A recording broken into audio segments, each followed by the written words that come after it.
26 Melbourne Terrafly runway heading runway 5. Clear for takeoff.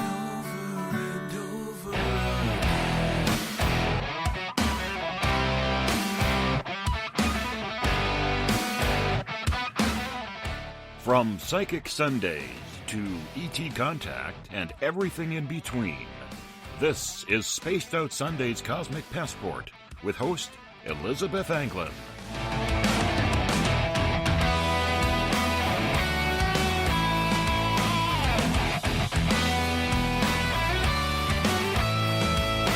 Check it. 2, 3, 4, 5, 6, 7, 8, 9. Having great show, guys. Smoke now.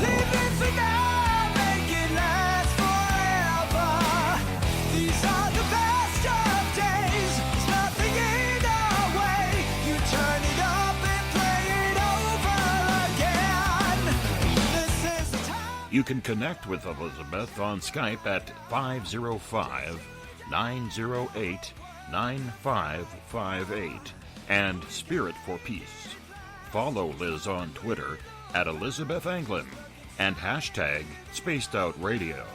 And you can connect with us on the web at spacedoutradio.com.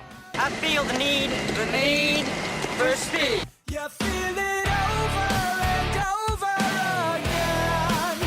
We take you higher and higher and higher. You feel it over and over again. Chillers, cool now. Smoke off now. This is the love we live again. Chillers, ready to go now. Contact. Easing up. Chillers, cool now.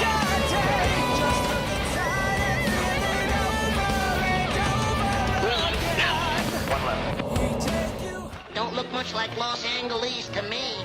I knew I should have taken that left turn at Albuquerque. Now taking you on a spiritual journey from the desert of New Mexico this Sunday night, here's Spaced Out Sunday's Cosmic Passport with Elizabeth Anglin. Chillers, ready to get across. Contact. Chillers, turn now.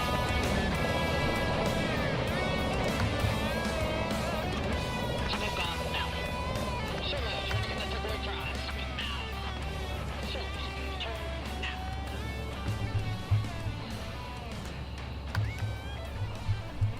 Good evening and welcome to Spaced Out Radio's Cosmic Passport and Psychic Sunday. I am your host, Elizabeth Anglin, coming to you from the Spaced Out Radio Cosmic Cruise Mobile. We are coming to you live from the windy, wild, and wonderful desert Southwest, specifically the Art Colony Hippie Commune of Madrid, New Mexico. Yes, I said commune. That must make me a communist, so get over it. And we come from this place every Sunday night here at spacedoutradio.com, and we want to welcome you, all of you listening in from around North America and the world, especially everyone listening at WQEE 99 Rock the Key in Noonan, Georgia, at spacedoutradio.com on Spreaker, on the United Public Radio Network, Renegade Talk Radio, the High Plains Talk Radio Network, and on KTLK The Fringe. Thanks for coming and listening, guys. We also want to give thanks to our guitar god, Ron Bumblefoot THAL, formerly of Guns N' Roses, currently of Art of Anarchy, for creating the music that makes Spaced Out Radio rock, the official spacedoutradio.com music. If you are on Twitter, check us out at Spaced Out Radio. Give our Facebook page a like at Spaced Out Radio Show. On Facebook, you can follow me at Cosmic Passport with Elizabeth Anglin. Subscribe to our YouTube channel and tune us in on TuneIn. Download our shows from iTunes. We are also on RadioGuide.fm, TalkStream Live, and on Stitcher. And of course, our website is spacedoutradio.com. And if you go to patreon.com, we have some very cool offers for you, our listeners, there as well. So check those out. Go on to patreon.com and look up spacedoutradio.com. If you want to take part in the show tonight, you'll have to sign into one of our chat rooms. There is a very lively chat room on Spreaker. And if you want to ask a question, type your question in all caps so I can see it. And ask our author tonight, Gary A. David, him what you have to ask him. If you're on Facebook, you can go to the SOR Space Travelers Club if you have joined, and also make sure you type everything in all caps so I can see it. If you head to our website, spacedoutradio.com, yes, you can join and become an SOR Space Traveler for just $5 a month. We offer some pretty decent stuff for you, our valued listener there, and it's our opportunity to give back to you. Also, when you're on the website, check out our news section, The Encounter, that deals with everything paranormal, courtesy of our editors Eric Markham and Everett Thiemer. And you can check out Dave Scott's latest blog there as well. And if you've had an experience you can't explain, fill out an SOR Sightlines report. Our researchers are ready to help you find out what's going on. Again, we want to give a big thanks to everyone listening in on WQEE 99 Rock the Key. Everybody in the Spaced Out Radio family way down in Noonan, Georgia, thanks for sharing your nights with us at SOR. And at Renegade Talk Radio out of Las Vegas, hey, we are live in Sin City and we love it. United Public Radio Network on 107.7 FM in New Orleans, and all of the listeners from over 160 countries around the world tuning in from UPRN. Thank you for being here. We are going to have such a great show tonight. I am so excited and a little bit overwhelmed to welcome Gary A. David. Now, you may not recognize the name. You may not know who this guy is, but if you are at all scholarly, and if you all ancestral Puebloans, and their lore, and the mysticism beyond that, you have to check out Gary A. David. We are so happy to have you here with us tonight. Thank you for being here. How are you doing? I'm doing fine, Elizabeth. Thank you for inviting me. It's great to be here. Yeah, I'm so excited. So what made you so interested in ancient Puebloan peoples? Well, I lived in South Dakota and got involved with the Lakota people back in the 80s. And so I started learning about the ceremonies and Sundance and Sweat Lodge and so forth, and started learning about their star lore as well. They have an ancient star lore that particular constellations, in particular Orion and Sirius and Taurus, they are mirrored in the Black Hills, which is the center of the world as far as the Lakota Sioux go, and they have certain sites that they perform sacred ceremonies at certain times of the year, and they migrate around this region and do these ceremonies. One of the places is Devil's Tower, also known as the Bear Lodge, and they have the Sundance at the Bear Lodge. So I got really involved with all the star lore and the ancient wisdom of Lakota. And then I took a trip down to the Southwest in 1987, and it was just an amazing experience. The Pueblo people are quite different from the Lakota Sioux, and they're very rich in their ceremonial lore. They're ceremonies that are continuing to this day. They're having ceremonies throughout the year. And I decided to move to Arizona, and moved to Arizona in 1994. And I've been here ever since, and studying mainly with the Hopi, on the Hopi reservation and in that region. Wow. Okay, so I was just at Canyon of the Ancients about a month ago, maybe 6 weeks ago. And have you been there? No, I haven't been there. No. Okay, so there's a site, I think it's called Lowry. We went to Lowry. Lowry Pueblo, yeah. Lowry, and that's on my bucket list. I need to get up there. Yeah. Well, what was interesting is they had a giant kiva. So they had a kiva inside the structure, the living structure. Then they had an outdoor kiva, which was very large. And inside, at the bottom, they had what looked like rabbit people, And do you know what that's about? Like they had winter people and summer people. Is that related to Hopi, or is that just ancient Puebloan?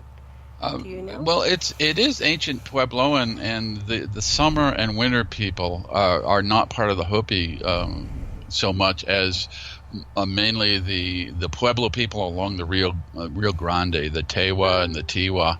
They have a group of summer people and winter people. The Hopi, for some reason, don't use that division so much. But the people along the Rio Grande, the Pueblo people along the Rio Grande do.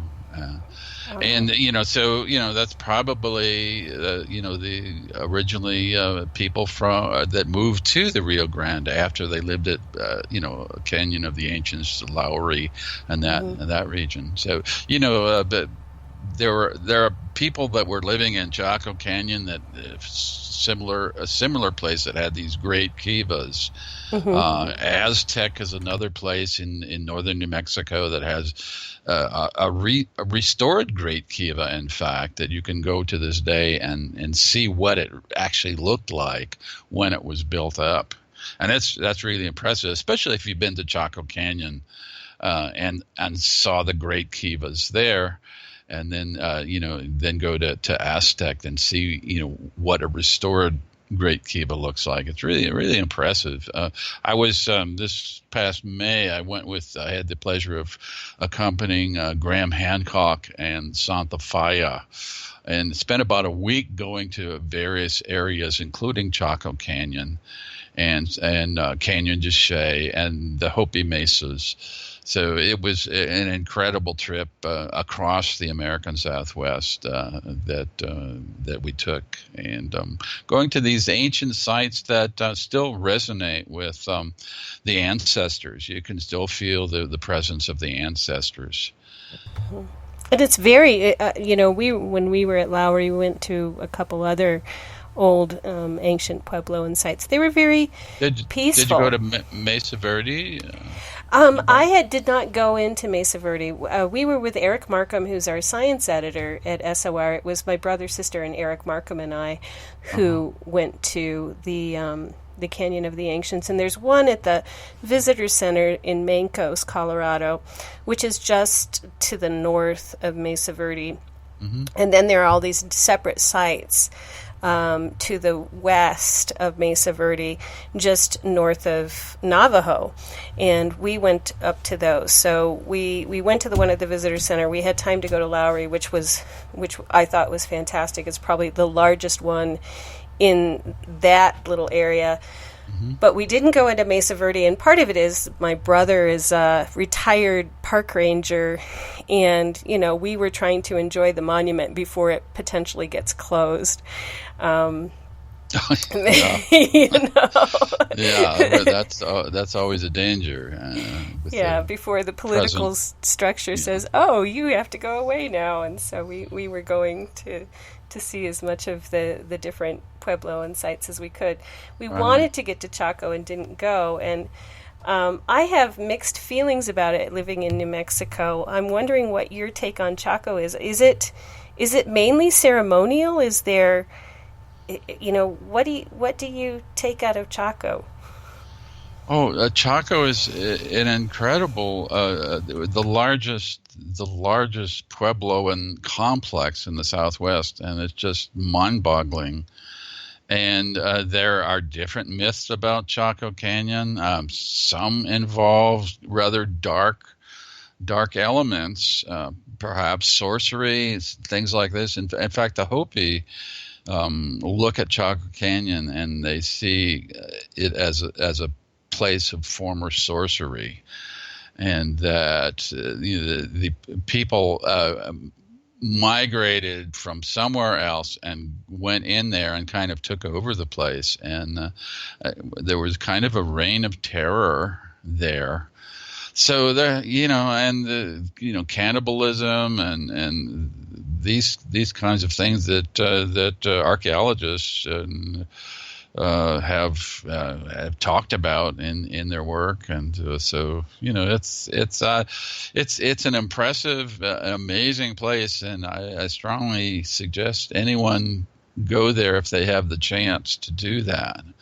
I'll be going again on the summer solstice, and that's always a nice thing because a lot of the buildings are aligned to solstice events, so mainly all the buildings in Chaco Canyon have some kind of alignment to a solstice or equinox or lunar standstill alignment. So it's just a really complex, amazing, and mind-boggling place. So let's get back to the Hopi, because to me, what you were talking about in your book were how the Hopi have this series of dwelling places and ritual places that are in line with the constellation of Orion and perhaps others. But your theory is, or you have a theory, or I don't want to put words in your mouth, but if I do, you can correct me. You have a theory that the Hopi were escaped from Mu when Mu was destroyed.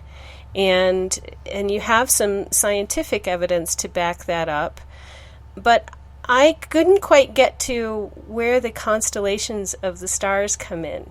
So could you kind of take us through how the theory of the Hopi coming from Mu came to you, and why their connection with the stars is so important?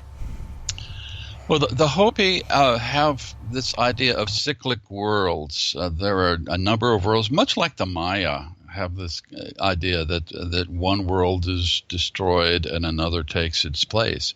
And the Hopi believe now that we're living in the fourth world. And there have been 3 prior world ages that have been created and destroyed by one means or another. In very ancient times, the Hopi did not live in Arizona, but lived somewhere in the Pacific, and their legends point to this. They say that they lived somewhere in the Pacific. They're not real specific about what place, or they don't call it Mu or anything like that, but they do say that they migrated on reed boats across the Pacific to escape the destruction of the third world by a massive flood. And this sounds like a lot about the continent of Mu that James Churchward talked about in the early 1900s. This massive continent that much like Atlantis, that sunk beneath the waves and was inundated, and people had to flee this massive continent that went beneath the waves. Whether or not you believe this is literally true, that a continent sunk like that, or that or the waves just flooding and overtook some islands in the Pacific. It's the same basic concept that people had to flee certain islands or a certain island continent and come to to North America using reed boats. And the Hopi have these legends about, and different villages have various legends and different versions of the legend, but they're basically the same. That they say that they came over on these reed boats to escape this massive flood. Of course, the flood myth you can find all over the world, Okay, well, I actually want to think about this, because they're saying specifically they came in reed boats. And the Polynesian islanders, do they make reed boats, or do we have any history of them making reed boats? Because it seems like those islands are pretty high and dry. And wouldn't you potentially need a continent or a larger land mass to have marshy, large reeds?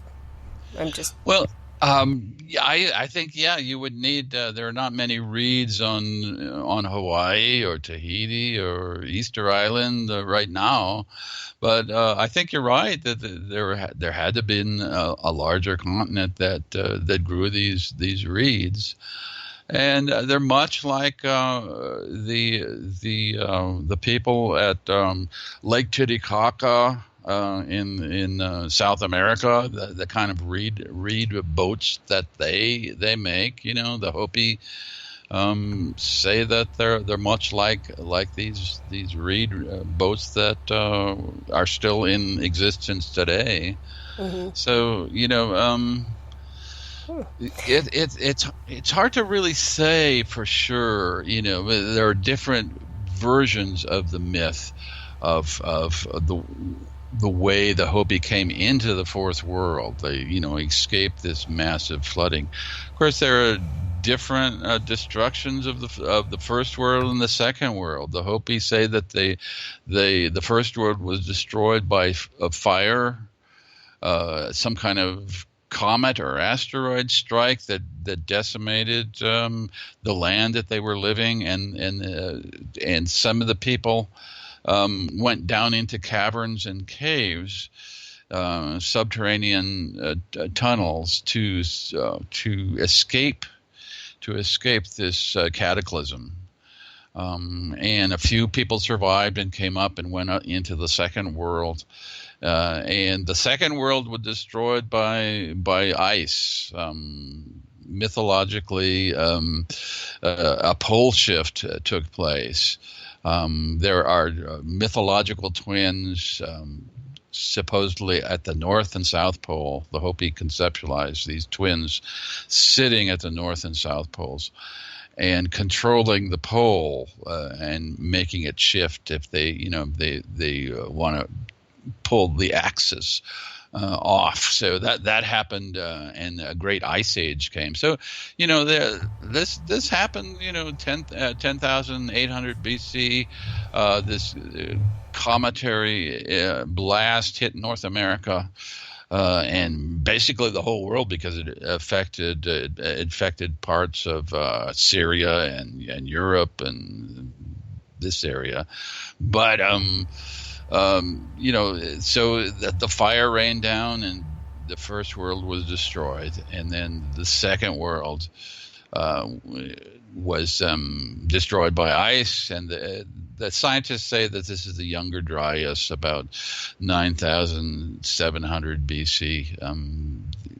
A great ice age descended and upon the land. So does that go along with sort of Pleistocene history? I thought the last ice age was when did it end? Just before 10,000? Well, yeah, the maximum, the last glacial maximum was 20,000 years ago, and then it started to get warmer. Okay, and it's after that, and you know, like 12,000 BC. 10,000 BC, the scientists say that people came over through the Bering Strait and so forth, through an ice-free corridor and came down. Yeah, but you know, my new book, The Journey of the Serpent People, talk about boat travel, which is more feasible than actually going through these, you know, through the ice-free corridor, you know, which that whole idea of the only way to get to the North American continent was across what they call Beringia, or the Bering Straits. You know, but many scientists are abandoning this kind of idea that that's the only way. That's the only entry into North America, and the scientists are exploring ideas of boat travel from the Pacific, from the North Pacific, kind of arcing around to North America and following the coast all the way along, and they call it the Kelp Highway.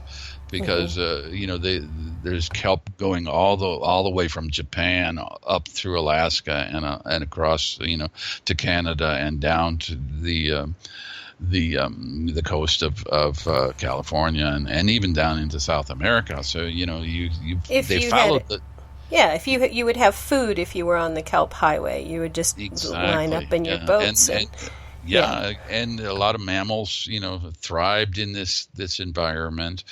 So many scientists are thinking in those terms today, especially when we're finding such early sites very very far south. The Monteverde in Chile had been radiocarbon dated at 14,000 BC.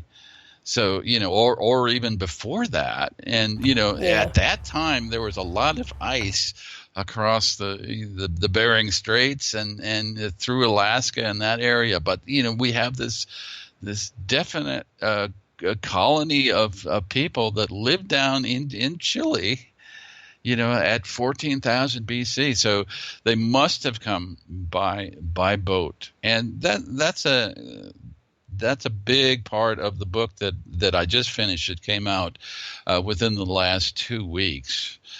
And it talks a lot about migrations across the Pacific, and I give some genetic information about this, why the Hopi are connected with the Polynesians, and I talk a lot about different sites that scientists are discovering all the time that pushes back this idea that has been very early times, because scientists in the mid 20th century thought that Native Americans were only here since 5,000 BC, and now we're finding sites that are 14,000 BC and earlier, 20,000.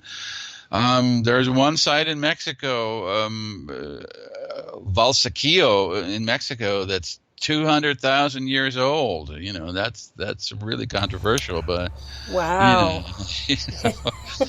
Okay, well, let's get this. So the name of your book is your latest book, which just came out. It's a very tantalizing name, and I think our listeners are going to want to get it, because what I noticed about it is it's done in a factual, scientific, scholarly manner. This is not just you throwing stuff against the wall and seeing if it sticks and seeing if you've heard something that somebody else said.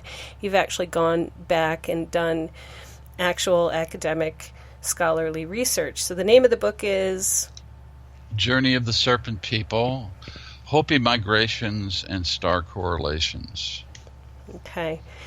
And the theory is that they came from Mu, and one of the things that you bring up in the book is albinism, that in Polynesian peoples there is a gene for albinism, and there is in the Hopi and in the Puebloan and in some folks around Panama. Right, yeah. Was there anything else? There are a lot of genetics are very complex. I talk about in my other book, Star Shrines and Earthwards of the Desert Southwest. I also talk about this, but albinism is something that we can latch on to, and it's something that you can see today with the Hopi people and the Zuni people and the Jemez people in New Mexico as well. They have a lot of albinism. The rate is very high compared to the rate. For instance, the normal rate in Europeans and non-Indian Americans or non-Native Americans are 1 in 20,000. 1 in 20,000 people have this trait of albinism. For the Navajo, it's something like 1 in 3,700. But for the Hopi, it's like 1 in 225, something like that. People have this trait. And Polynesians also have a very high rate of albinism. And there's also, as you mentioned, Panama. There's a tribe called the Kuna tribe that in the San Blas Islands of Panama, that they also have a very high rate of albinism. And if you look at the ocean currents going across the Pacific from west to east, the equatorial countercurrents go like 5 degrees north and south of the equator, And if you follow them across from the Western Pacific, it kind of ends up right around Panama. So anyone with a reed boat or raft could have just hopped on this countercurrent and just caught this current and floated across the Pacific pretty easily, kind of like a conveyor belt at an airport. You just hop on one of these things and you're whisked down the concourse pretty easily. And it's the same idea that it's my belief that the ancestral Hopi came across on these reed boats using the countercurrents, the equatorial countercurrents, landing near Panama and then migrating northward up the coast of Mexico, either by boat or on foot, and then going up the Colorado River and coming up out of the Grand Canyon, which, the Hopi say that they merged from the third world into the fourth world at the Grand Canyon. Wow. It makes me so excited that you mentioned the Kuna, because it's just a personal thing. The one time, I probably shouldn't mention this on air, the one time I did mushrooms, I was on top of Sandia Peak, and I was in that cliff there, you've probably been because you were here. There's a nice cliff that you can sit on and you can dangle your feet over. And I had a conversation with the sun, and I was seeing everything in the wavy lines, like the Kuna make. They make these textiles with wavy lines, and they worship the sun. So they're actually a very small tribe, but one of my favorite, because I had this conversation with the sun, and it was just like I was getting a download of all the Kuna religious that the sun is the source of it all, and we're all connected through the energy of the sun. Every frog, every tree, everything, and the energetic lines. Oh yeah. So it's interesting that they're also their connections with the Hopi. Well, the Hopi also, that's the major deity is Tawa, is the sun god. Tawa is known as the creator. It's the major deity of the Hopi pantheon. So there's a religious relationship there, a spiritual relationship there as well. Wow, yeah, that's great. Now the Hopi came up the Colorado River. There's another thing that I'm familiar with, which is a Ute origin story of Grandmother Water having the belly button of the fourth world be in the northwest San Juan Mountains at Horsefly Peak. And she sent Coyote southwest, to go pick up people who were waiting to be brought to this good land in Colorado. And the story is, because Coyote is a trickster and kind of a fool and sometimes an idiot and doesn't pay attention and gets distracted, that he dropped people along the way, and they ended up in the Harshland. And I was living on Horsefly Peak by myself and having conversations in my mind with Grandmother Water, and I'd look out there and I'd go, oh, the Hopi, But it's interesting that also that's an origin story that's based in a flood. The land was I think most of the Pueblo, the Zuni people have a similar flood myths, and I believe most of the Pueblo people have this idea of the flood, that they escaped the flood, and came east, followed the sunrise to escape this deluge. Wow, so very interesting. Okay, so tell us a little bit about the geography of the Hopi and their how they have set things up to correspond with constellations, and what's up with that? What's going on there? Okay, the Hopi still live up in northern New Mexico. Northern Arizona. And they are agrarian. They're farmers. They grow corn, beans, and squash. Of course, some of them have to find jobs in cities like Flagstaff and Phoenix, but a lot of the people still live in the old ways and still grow the corn. And the Hopi still have a thriving ceremonial cycle throughout the year, and it takes a lot of the time to do these ceremonies and to prepare for the ceremonies. The Hopi have these kachinas. Probably a lot of your listeners have seen kachina dolls or kachina masks. And the Hopi still dance in the village plazas. You can go see the kachinas dance in the springtime and early summertime. And they dance all day long, and they dance. It's just a prayer for rain and fertility in the agricultural season. So the Hopi have a very complex religious system. They live on 3 primary mesas in northern Arizona. They're called first, second, and third mesas, and They have a number of villages, about a dozen villages spread out on top of the mesas. They used to have villages at the base of the mesas too, but they built villages and then abandoned them and went up to the top of the mesas. So they've been there at least since 1100. There've been dendrochronology done on some of the beams in these pueblos, and they're at least from 1100 or before. But the Hopi have been around much longer than that in that area, but they moved up to these 3 primary mesas around 1000 AD or so. Okay. That's what the archaeologists claim, at any rate. And then before that, you believe there's a connection to the serpent mounds in the east.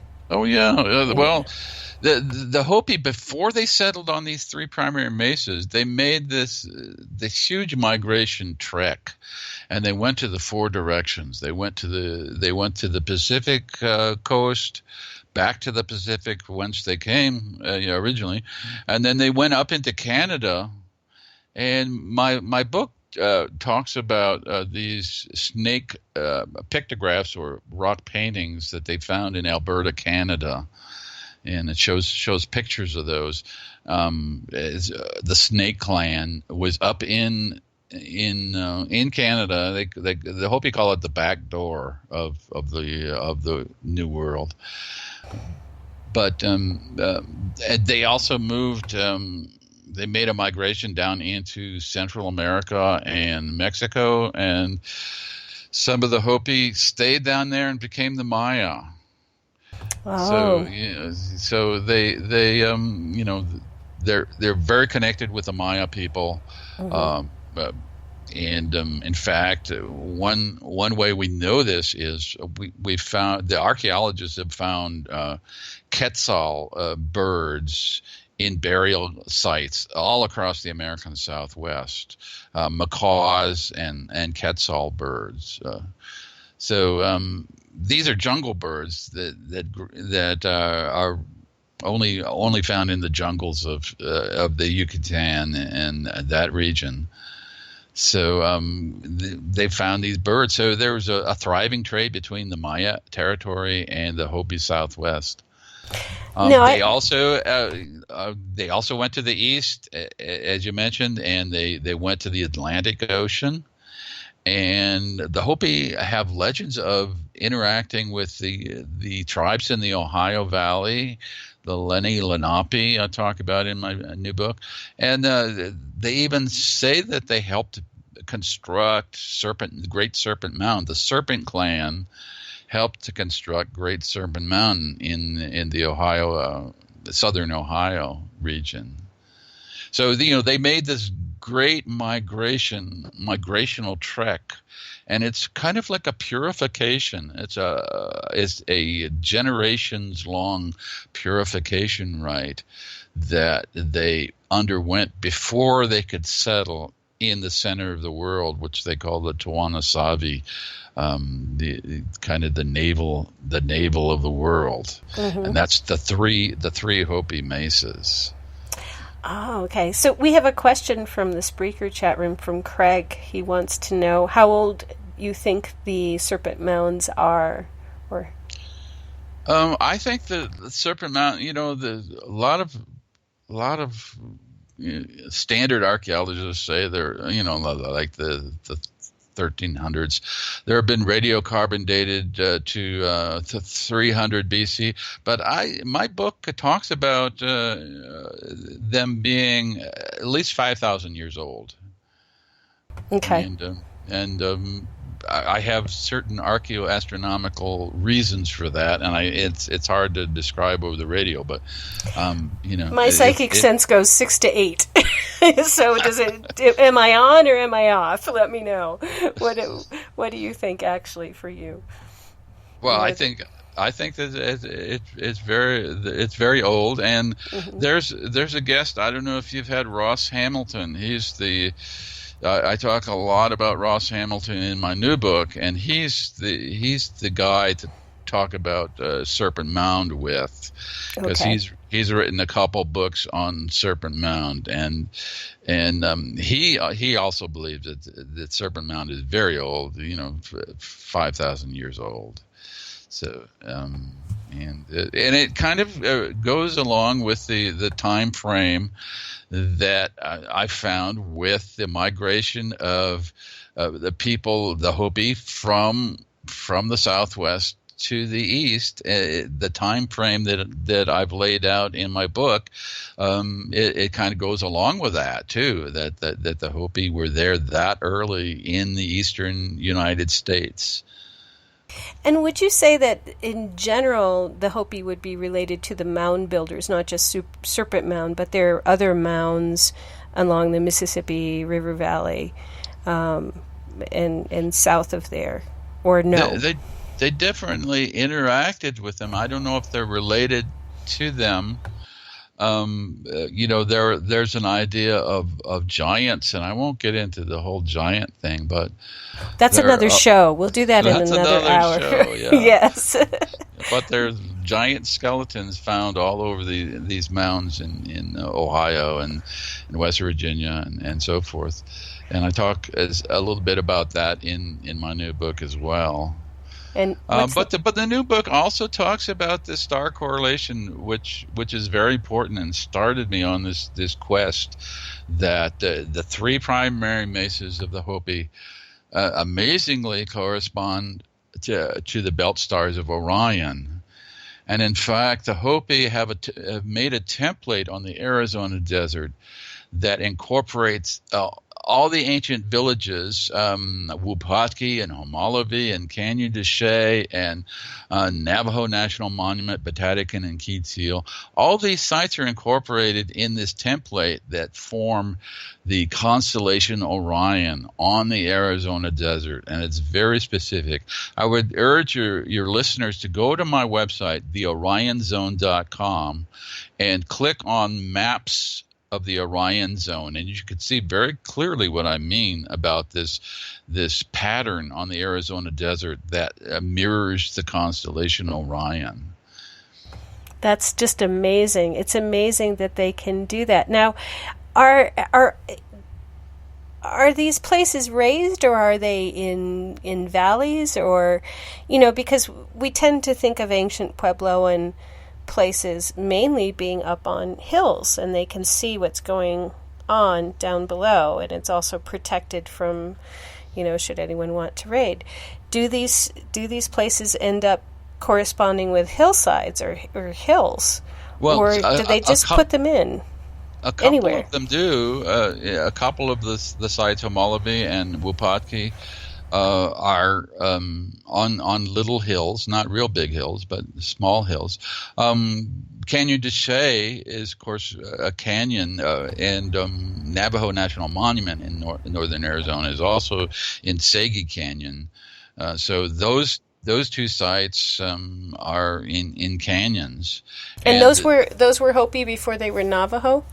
Is that? Yeah. Oh, yeah. Yeah. They've never, the Navajo. It's on the Navajo reservation now, but they're all ancestral Puebloan sites. They're not Navajo sites at all. In fact, the Navajo kind of avoid them, even though there are Navajo guides now that can take you down to some of these places at Batatican and Quetzal in Navajo National Monument, and also in Canyon de Chelly. You can take jeep tours down and see the ancestral Puebloan ruins down in the canyon. Oh, very interesting. I'm a little skeptical about Canyon de Chelly because I have a friend here named Catalina who, one of her ancestors, they were actually farming because the land was so good in Canyon de Chelly. Mm-hmm. So, they might not have gone into the Pueblo itself above, but the land down below. Oh, yeah. They were absolutely farming that. Live down there now, and they still, a few Navajo families still live in, have the Hogans down in Canyon de Chelly. And just because it's lovely. I mean, it's lovely land. It's a beautiful, beautiful broad canyon, and you really have to get the sense of it. You have to, they have jeep tours that you can take into them. And, I took one with Graham Hancock and his wife Santha this past May, and we went to a lot of these sites, and it showed us a lot of rock art in these canyons too that you can see if you know where to look. So, hire a Navajo guide that will take you to these sites. It's really impressive. Okay. So, all of this, we're talking about them setting up, ancient Puebloans have set up the structure of their civilization to reflect the constellation of Orion, but why? Orion is the most important constellation to the Hopi, along with Sirius and Taurus, the Pleiades. Those are the three that they concentrate on. For one thing, Orion synchronizes the most important ceremony, which is called the Soyal, or winter solstice ceremony. And this ceremony is held down in a kiva, and there's an overhead hatchway that you can see the sky through. And the start of this ceremony, it begins when Orion appears in this overhead hatchway.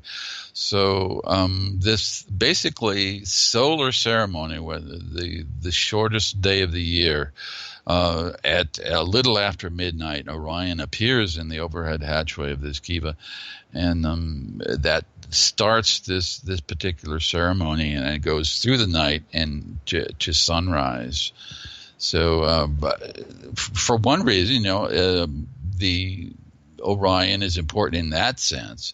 But, elders have talked about, Zuni and Hopi elders talk about these star ancestors, have talked to me about the star ancestors that came down from this particular constellation, Orion, and, taught the people how to live. And the Kachina, the star Kachinas have come down and really taught the people how to live. Wow. I just had a niggling little question, not about the star Kachinas. I think we'll have to do another show talking about giants, but has anyone ever talked to you about Bigfoot or out there? Well, yeah, there are giant Kachinas. And, in fact, I was at a Kachina dance a few years ago, and this giant Kachina came stomping into the plaza, and I was right on the edge, of the dance. And this Kachina had this wild hair. It was very tall, and it had these, kind of teeth hanging out, fangs hanging out, and his wild hair, and kind of goggle eyes, just wild eyes. A mask, there was a mask, okay, and it had this large butcher knife, like a foot-long butcher knife, and kind of waved it at me like I was too close to the dance. So I really had to back up a little bit. But that they have this idea of giants, of giant kachinas, and Okay. Going through the land, and abducting children if the children are nasty or bad. The parents say, well, the giant kachina Soyoko will come and abduct you if you're not good. Oh. So that's a little bit of parental abuse, I guess, child abuse. I met a kid at the UFO conference in Phoenix who was from Hopi, and he bought my book Experience. His mom let him buy it. He was probably 11. Big kid for 11, but he had a kachina on it. He was wearing a paper kachina around his neck on a string. And I was bad, and I said, can I ask you who that is? And I think that's who he said it was, but he just ended up impressing me with the fact that this kid was well over 200 pounds and only 11, but he was so full of light and animation that he said, this is so-and-so, and he's my very favorite kachina, and when he comes in, he does this dance, and then he goes, and then he hoots, and he did the dance for me. And I was just, it was all of the money I sent to go to this conference was more than compensated for the fact that this kid danced for me, his favorite kachina. And he just loved him. I mean, he loved him, and you could see that this was this great abiding love for this protector. Well, the kachina dolls are for the children. They're carved for the children to learn the different types of kachinas. They're not for tourists originally. They're for the kids. To learn, one kachina from another, because there are literally hundreds and hundreds of different kachinas, and And these are ways of being, or they have lessons involved with them for children, like we would have parables or stories from the Bible? I think yeah. There are clown kachinas, and that have they're kind of trickster like, and the contrary people, but there are different types of kachinas. Really, any force in the universe can be embodied in a kachina, a particular type of kachina. So any animal, any the sky kachina is very important to the Hopi.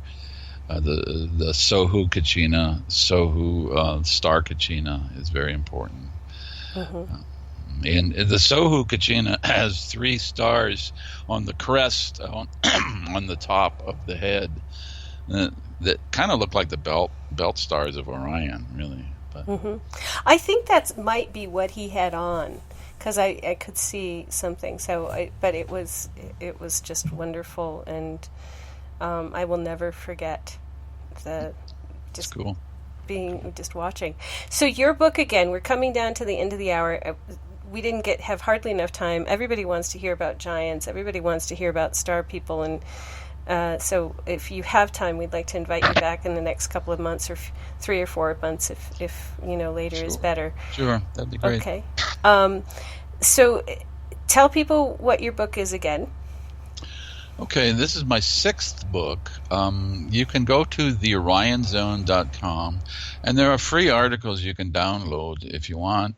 All my books are available on Amazon, Barnes & Noble. So you can get it, theorionzone.com. My new book is called Journey of the Serpent People. It just came out in the last 2 weeks. And that's available on Amazon. I'm working on a Kindle version of that right now too. So you can just go to the easiest way is to go to my website, and you can then find links to the various books that way. Gary, thank you so much for coming on and visiting with us tonight. We have a very smart group of devoted listeners, so this is our cause is to read as many of these books as possible and come back with really, really good questions from myself and from chat.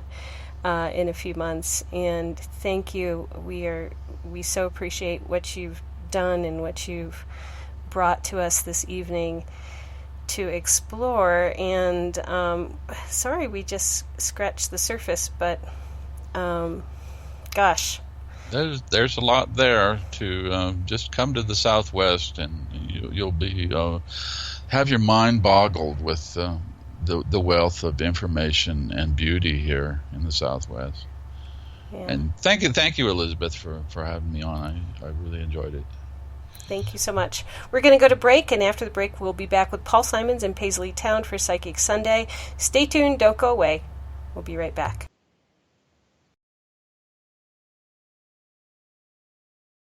365 days a year, we're in the field, investigating UFO sightings, talking to alien abductees, and visiting secret military locations like Area 51. We're UFO Seekers, official partner of Spaced Out Radio. Follow our daily search for the truth at ufoseekers.com or like us on social media. Catch us on Spaced Out Radio every third Monday of the month as we discuss Area 51, UFOs, and more. And also, don't forget to subscribe to us on YouTube.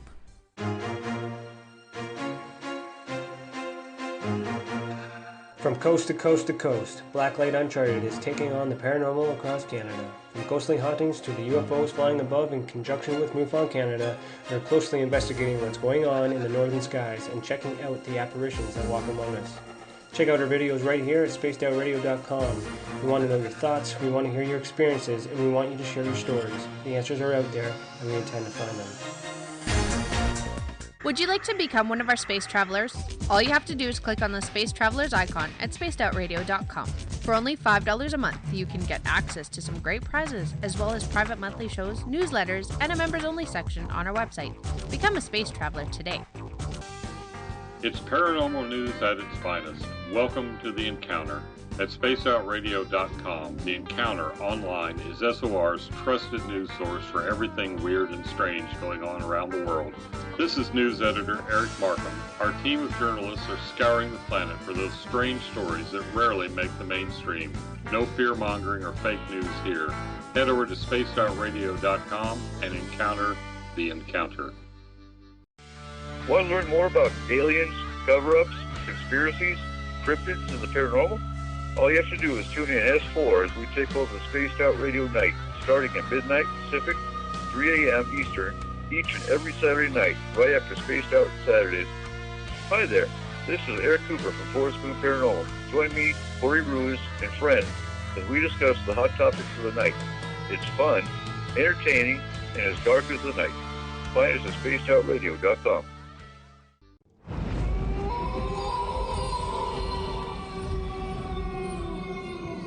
Hey, this is Canadian Paranormal Investigator Mike Moore.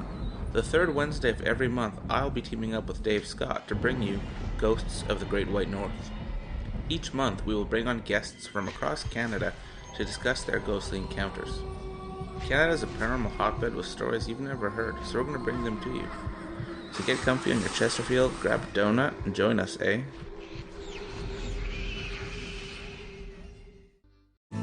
Are you an experiencer? Have you had run-ins with strange creatures you can't explain? ETs, Dogman, Bigfoot, werewolves? They're enough to scare the daylights out of anyone. Hi there, I'm Butch Witkowski from your Cop.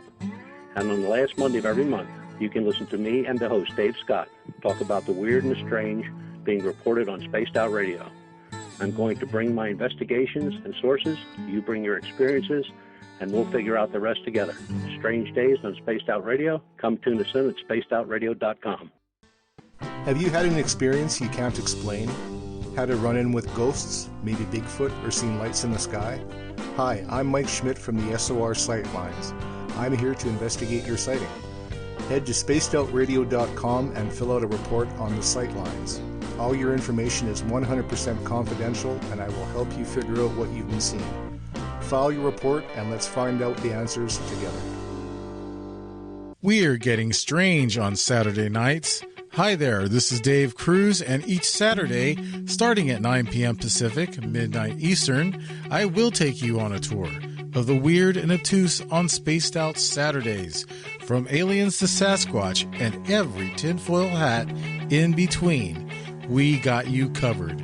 Join us at spacedoutradio.com for Spaced Out Saturdays. See you there. Are you interested in advertising on Spaced Out Radio? Head to our website at spacedoutradio.com and click on our advertising tab. There, you will find an assortment of ways you can get your product out there with us, from radio commercials to banners and social media. Have a product you like our hosts to endorse? We can do that too. Visit spacedoutradio.com for more details. From British Columbia to Northern California, Pacific North Weird has Cascadia covered. Check out our feature videos at spacedoutradio.com, where I, Vincent Zunza, and my super sleuth partner Alexandra Sullivan track down the weird and strange stories from around the Pacific Northwest, from Bigfoot to Mel's Hole and everything in between. This is what makes life exciting.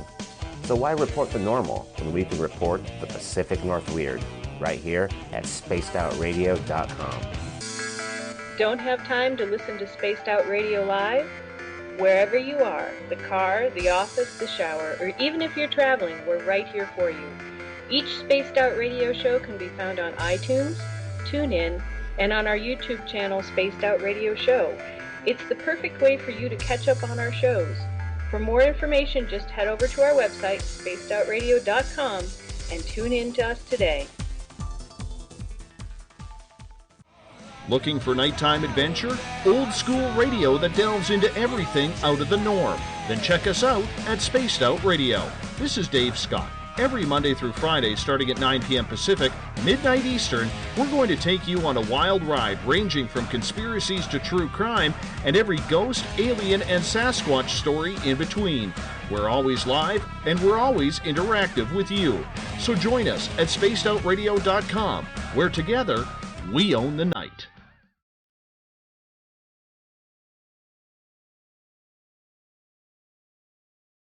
The views and opinions expressed by tonight's guests and topic of discussion do not necessarily represent the official policy or position of Spaced Out Radio, Spaced Out Weekend, Spaced Out Radio Limited, its hosts, syndicated carriers, or anyone associated with this broadcast. Would you like to connect with us? Head to spacedoutradio.com for all your latest show info. And hit us up on Twitter using the hashtag SpacedOutRadio. Now, back to Elizabeth Anglin and SOR. Okay.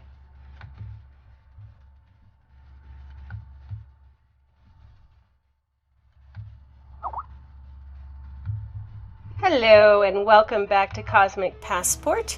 This is your host, Elizabeth Anglin, coming to you live from the desert southwest here in the actually not so balmy Madrid, New Mexico, the hippie town, the art gallery, Maven Haven, you know, that place, the commune. I'm here tonight with Paul Simons in Paisley town. We're about to do Psychic Sunday because what else are we going to do on a Sunday night? It's Sunday night and we all need our psychic fix. And Paisley and Paul Rocket. But before we do that, I want to thank everyone listening from around North America and the world. I want to welcome everyone at WQEE 99 Rock the Key in Noonan, Georgia, at spacedoutradio.com on Spreaker, on the United Public Radio Network, Renegade Talk Radio, and the High Plains Talk Radio Network, and on KTLK The Fringe. I also want to thank Ron Bumblefoot THAL, formerly of Guns N' Roses, currently of Art of Anarchy, who creates our music. And he helps us rock out the weekend at spacedoutradio.com. Thank you so much, Ron. If you are on Twitter, check us out at Spaced Out Radio. You can give our Facebook page a like at Spaced Out Radio Show. On Facebook, you can follow me at Cosmic Passport with Elizabeth Anglin. Subscribe to our YouTube channel, Spaced Out Radio Show. Tune us in on TuneIn. Download our shows from iTunes. We are also on RadioGuide.fm, TalkStream Live, and on Stitcher. And, of course, our website is spacedoutradio.com. If you go to patreon.com, we have some cool offers for you, our listeners, there as well. Make sure you check those out. Those help support spacedoutradio.com. So if you want some cool stuff, go there, buy it, support us. I don't get any support, but I just need a better bra. If you want to take part in the show, you'll have to sign in to one of our chat rooms on Spreaker or on the chat room on Facebook or at the SOR Space Travelers Club. And if you head to our website, spacedoutradio.com, for just $5 a month, you can become an SOR Space Traveler. We offer some pretty decent stuff for you, our valued listener, and it's our opportunity to give back to you. Also, we have a news section that rocks. It's called The Encounter, and it deals with everything paranormal, courtesy of our editors, Eric Markham and Everett Thiemer. And you can check out Dave Scott's latest blog there as well. If you've had an experience you can't explain, be it aliens, Bigfoot, just something weird, fill out an SOR Sightlines report. Our researchers are ready to help you find out what's going on. So again, big thanks to everyone listening on WQEE 99 Rock the Key, the Spaced Out Radio family way down in Noonan, Georgia, everybody on Renegade Talk Radio out of Las Vegas, and the United Public Radio Network on 107.7 FM in New Orleans. You guys, we are live, we are psychic, we are here with Paisley Town and Paul Simons coming all the way from Ciudad Eclectica in Brazil. Paisley and Paul, how are you guys doing? Good evening. I'm doing well. How are you? I am doing great. Paul, take yourself off mute. Oh, hi. Hi. Good evening. I'm calling in from Brazil and ready to take questions. Go ahead, please. All right. So, yeah, folks, we are ready to take questions. You can try to call in. What's happening is we don't quite know how Skype is behaving. So if you are my friend on Skype, go ahead and Skype Spirit for Peace, and I'll see if I can add you to our group call. This, if you are already my friend, Spirit for Peace, SPIRITFORPEACE, is my Skype ID. Go ahead and Skype me, or you can call my Skype line, 505-908-9558. It may work that I can add you to the group call. It may not. Now, if it doesn't work, what we're going to do is ask you to either PM me or put your phone number in chat. I will take down phone numbers as soon as I get a pen and a piece of paper. I will take down phone numbers and call you back, because it looks like Skype is allowing me to call people, and I could call one person at a time. If that doesn't work, you can always ask your question in chat with all caps, which we did last Psychic Sunday, and that rolled right along and was quite fun. So we can do that again. So we have Plan A, Plan B, and Plan C for Psychic Sunday with Paul, Paisley, and Elizabeth.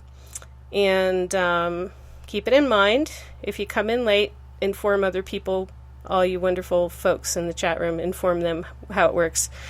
And we'll proceed from there. Paul, you told me something really cool before we got on about Venus and Jupiter and what's going on in the morning.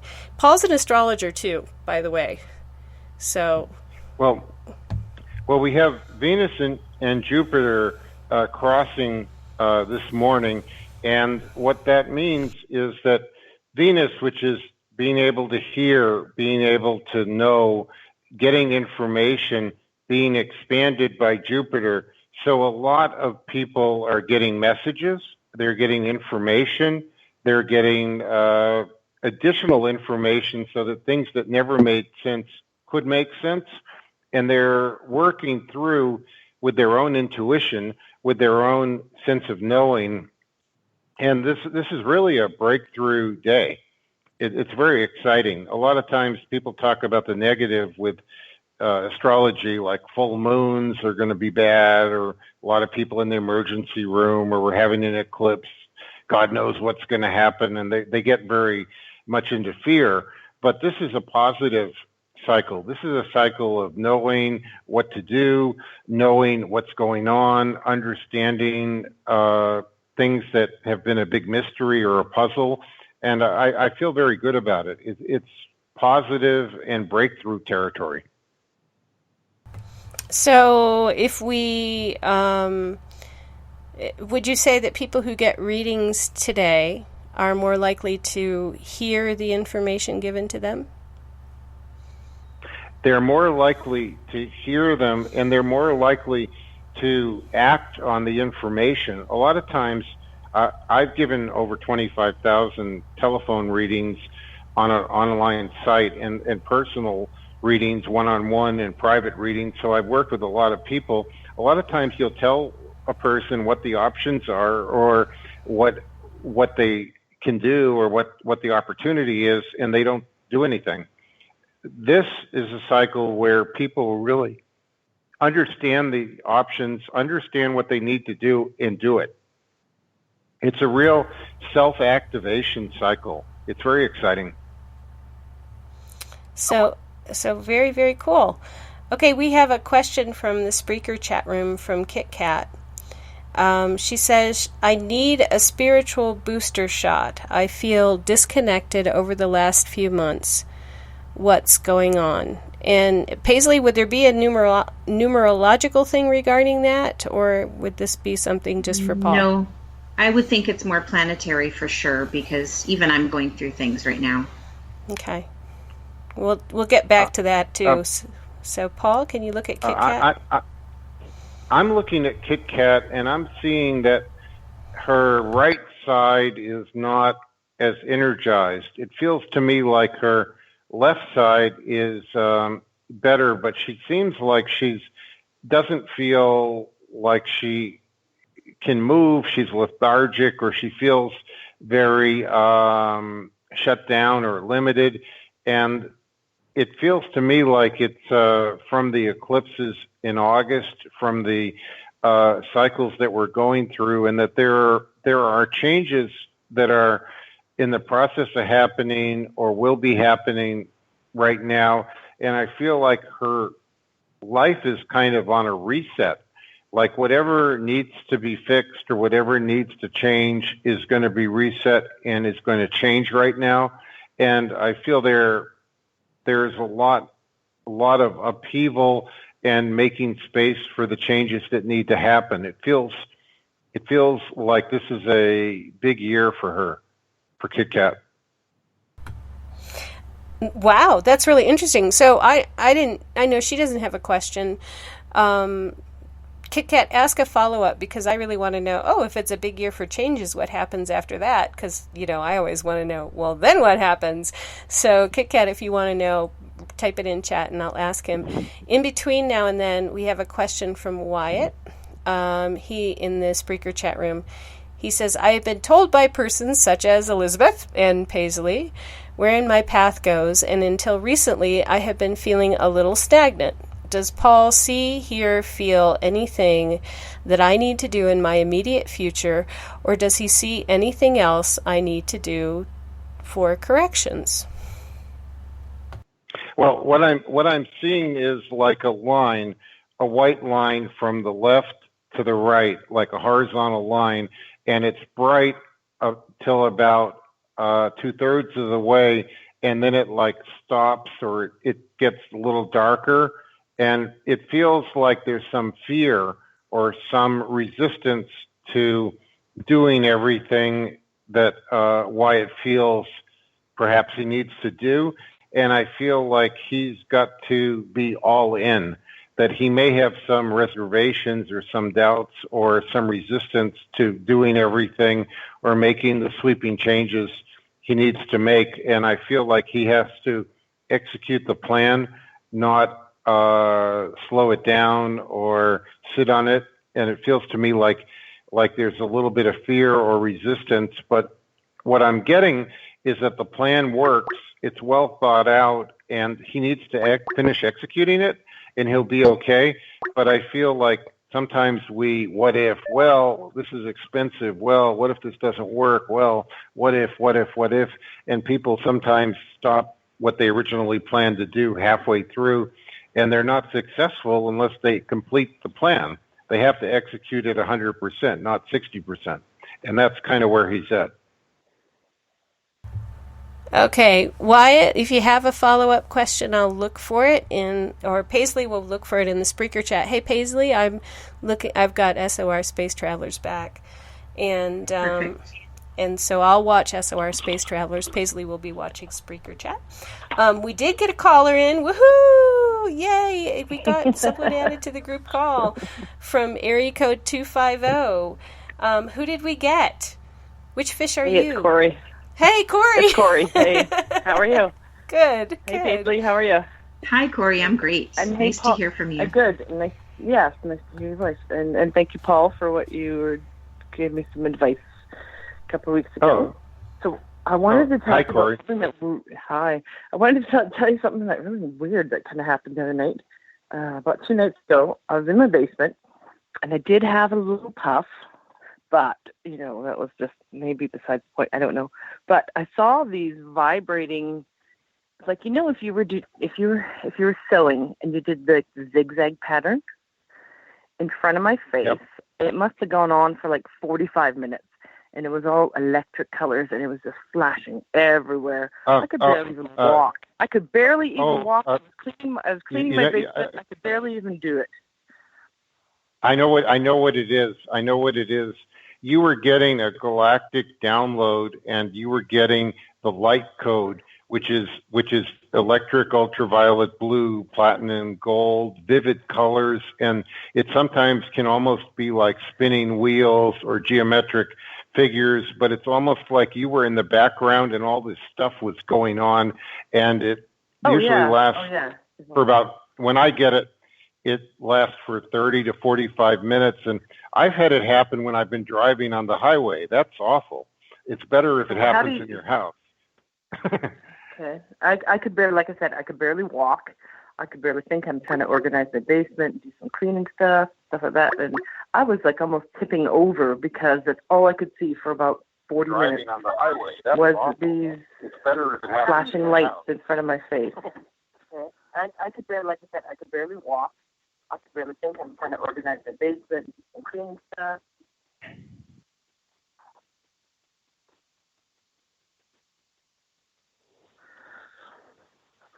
No, so a galactic download. Yeah, you received a galactic download, and one thing I want to say is that you're a hybrid. You're half. I'm doing that again. You're half human, and you're half galactic, and your galactic side is starting to get stronger, and the human side is having to make space for the galactic side. And sometimes when it makes for odd bedfellows, or it's like things are changing, like one side is saying, "Hey, move over, I need some space," and you're getting sort of the information that's galactic coming in, and then things are going to really change. Your mediumship, your what you see, what you know, your own information is going to grow in leaps and bounds.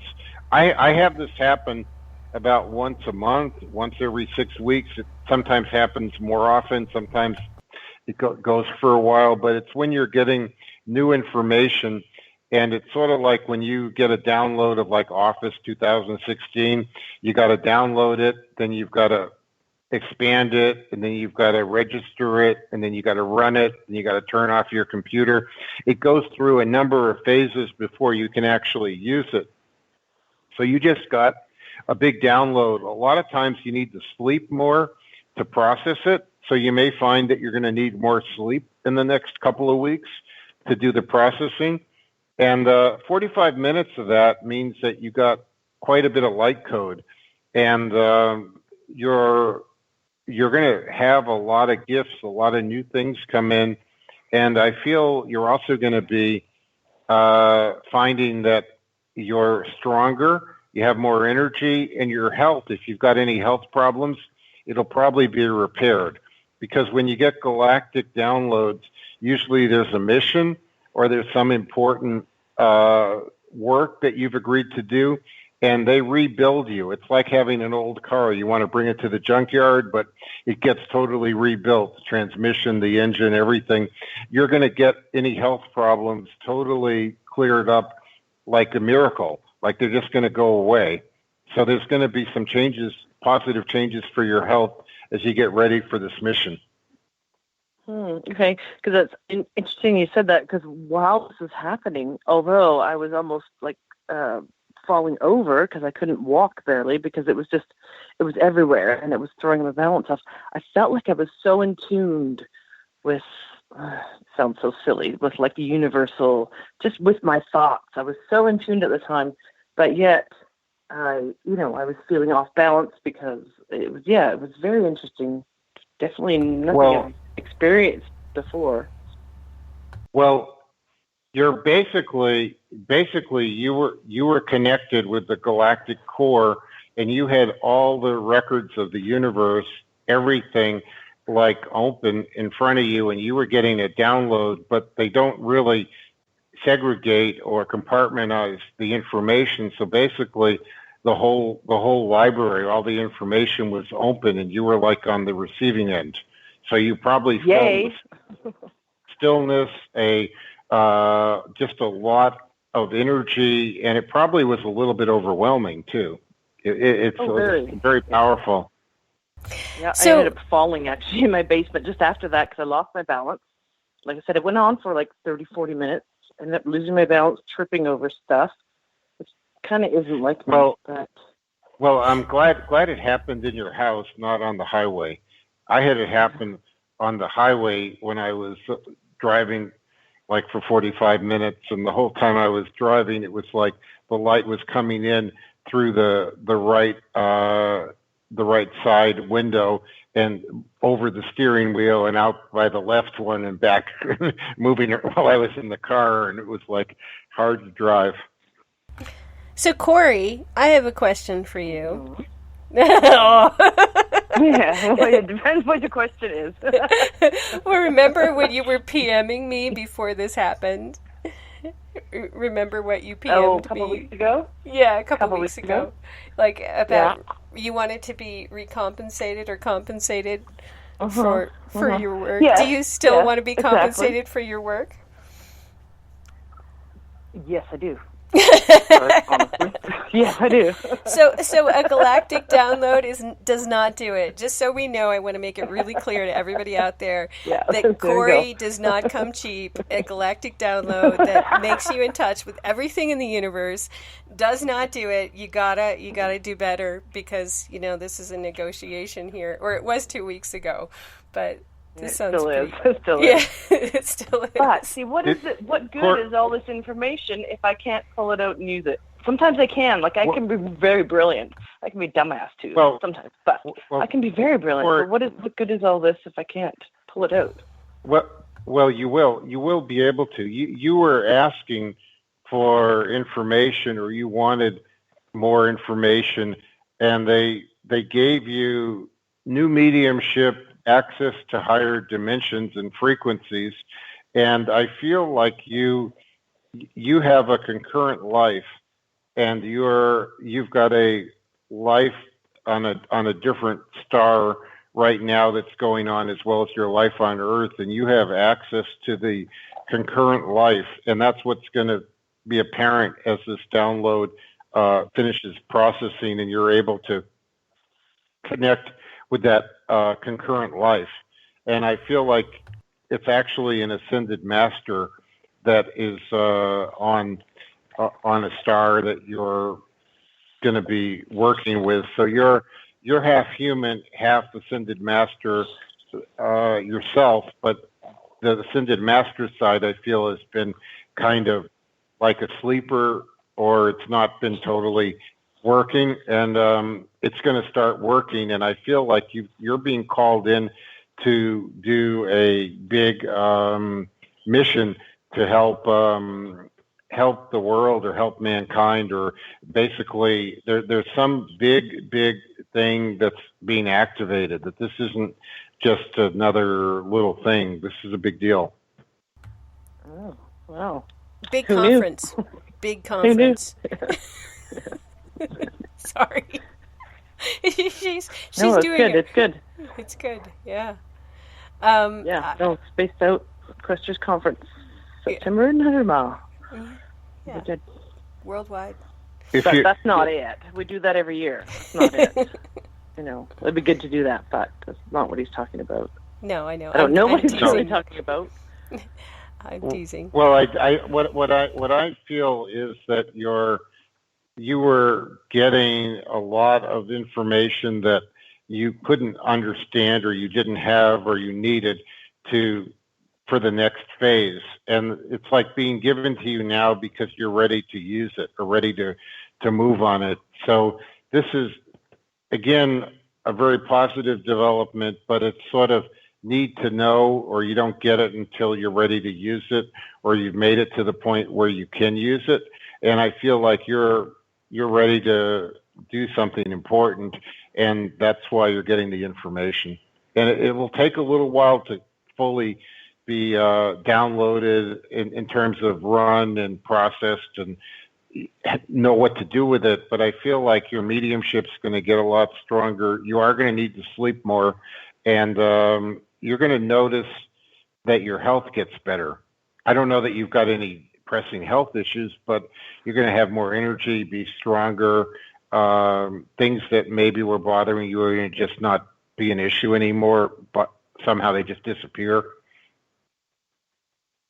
Well, that's good news then. I figured it was good because it's late, it was, but yeah, that's good news then. Thank you. Well, it's galactic light. It's not from our galaxy. This was nothing I've ever experienced before. It was very strange. There's two types of energy that's real important to know. There's celestial energy that is in this solar system, in this area, around this star, and then there is the galactic light. And you were getting the galactic light coming from very, very far away, not the local light. A lot of times people are working with the local energy. You were working with the strongest energy that exists. Gamey. Be Yay. a little bit nicer to me, Elizabeth, huh? Yeah, this is a little better. Yeah. Okay, well, thank you so much. Mystery solved, I guess. Yeah, that's what I kind of thought at the time, but I didn't know. I was just kind of guessing, but that's kind of what I thought. Well, you're a good guesser. You've got direct knowing, so very good. Okay, wonderful, Paul. Thank you very much. Thank you, Paisley and Elizabeth, and I will talk to you another day. Yeah. Well, thanks for calling in. Thanks, Corey. Hey, Paisley. thanks, Paul. Bye. Paisley, Wyatt and Kit Kat had some follow-up questions.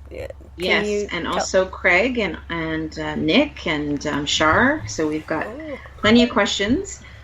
And we've got somebody on the phone. So let's do Wyatt and Kit Kat follow-up, and then we'll do our phone person, and then go on to Craig and everybody Okay, else. Wyatt's response to Paul was that he was impressed that you talked about the white line. And his question is there a new teacher coming to him in the near future? Yes, there is. They're not coming this month. They're not coming in December. They're coming in January. It's a January changing of the guards. Perfect. I'm sure he'll be pleased about that. And then you have a caller holding, Elizabeth? Yes, I do have a caller holding. We'll go to that. Hold on one second. Caller, who's holding? Hi. Hi, who's this? It's Robin. Hi, Robin. Do you have a question for Paisley or Paul? For Paul. Okay. Go for it. Oh, go ahead, Robin. Yes, I cosplay, and I have a feeling if I cosplay Marvel comic characters, a lot of goodness will come from it. Can you repeat the question? I had some trouble hearing you. I cosplay, and I feel like if I cosplay Marvel comic characters, a lot of goodness will come from it. I'm getting a strong yes that it will. Okay. Do you know exactly what that is? It's this is kind of like very personal to you, and I'm not being shown. I'm just being shown that you're supposed to go for it, and that you're gonna be very successful. Okay. Thanks. Okay. Thanks, Robin. I like seeing your cosplay pictures. And Okay. Robin, you play some of my favorite characters. I'm a big Marvel fan, so yeah, I agree. All right. Yeah. Okay. Thanks for calling in. Bye. Bye. Good luck. Okay, Kit Kat had a follow-up question. She thinks she might have missed part of what you said. She was the one who was very tired, and you thought her left side was strong and her right side was not. She says, the best way I can describe my situation is that my body is on autopilot while my mind is off doing something else, and I'm stuck going for the ride. Not sure if that makes much sense, but imagine controlling yourself like a remote control plane. So, does that make sense? She feels like she's got disassociated or disconnected aspects that are getting rewired or reconnected. It's not clear why, but it feels like the right side isn't as connected as the left side, and the right side is getting reset, or there's healing going on, but she needs to give this some more time because it's a massive reset. Okay. And if she has any more specific questions, I'd be happy to do one more follow-up for Kit Kat, because I'm not sure exactly what she wants to know. I feel like there's something she wants to specifically know, and we haven't addressed it yet. So if she has anything specific she wants to add, I'd be happy to take another follow-up from her. Yes, and I also have more information for Kat that I won't give her on the air. So I'll send her a private message.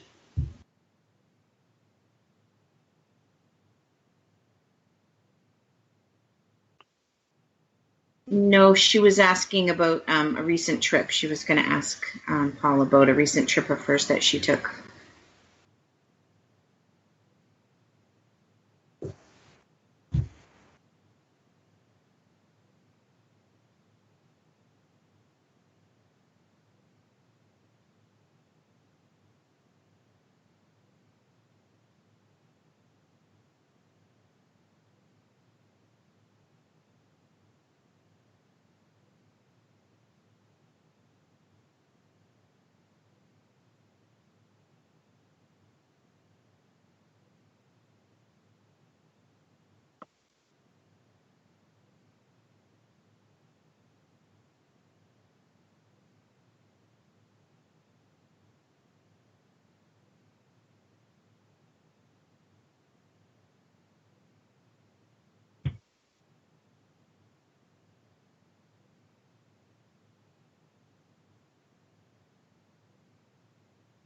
Well, what I'm seeing is there is inflammation in her throat chakra, and what I'm getting is that there is something to do with her throat chakra, with her not being heard or having something to say to someone around her and them not listening to her, and that's causing inflammation, which is basically causing swelling in the area around the left ear and causing distortion in the hearing. It feels to me like it has to do with issues with somebody that she can't really be heard, or they're not listening to her, and it could even have to do with the person we talked about the last time she asked questions. Okay. I hope you heard that. That was a question from Vivian in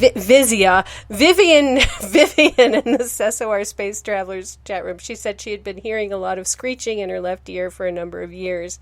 In the past few years, it has become quite loud. She's wondering what it is, and she says, yes, she did have hearing problems, which were worse in her left ear, she asked the hearing aid tech about it, and he said she shouldn't be having an issue for quite a while yet. So throat chakra issues. Sorry, Liz, is your microphone on? Yeah, it's on. Okay, a few people are saying in the chat they can't hear you. Well, they're 30 seconds behind. I was on mute when I read that, so I reread it. Perfect. Elizabeth, there's one more thing I want to say to her, that I feel like she has not been able to communicate everything she has to say to important people around her. If she is able to get messages out to them, even if she writes them a letter, if they won't listen to her, if she communicates what she has to say, the problem with the inflammation in her throat chakra and the screeching sounds or the sounds in the ear are going to diminish. She needs to express herself, and she feels thwarted or not heard. And if she does things to make herself heard, she will end up resolving it energetically, and the swelling. I know I can't do anything medical because I'm not a medical person, but the chakra will fix itself, and when the chakra fixes itself, it's going to have effect on the physical plane. And that screeching, I feel, has to do with inflammation from the throat chakra being upset because she's not being heard.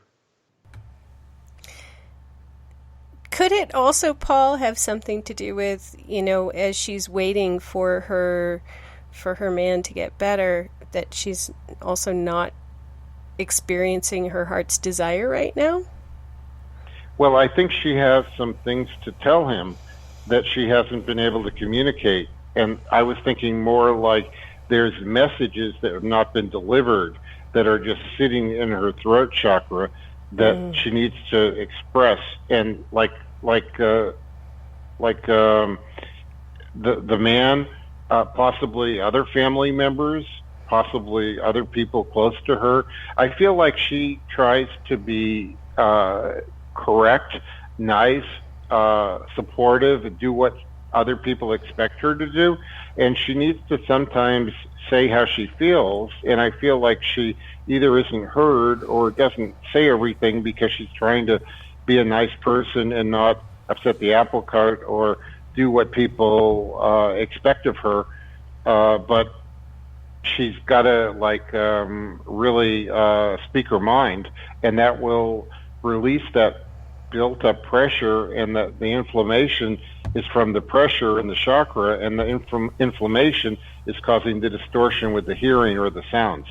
Okay. So it goes back to the throat chakra feeling thwarted, and if you do stuff to resolve that, you're going to feel a lot better. She says in the SOR Space Travelers chat room, she says, yes!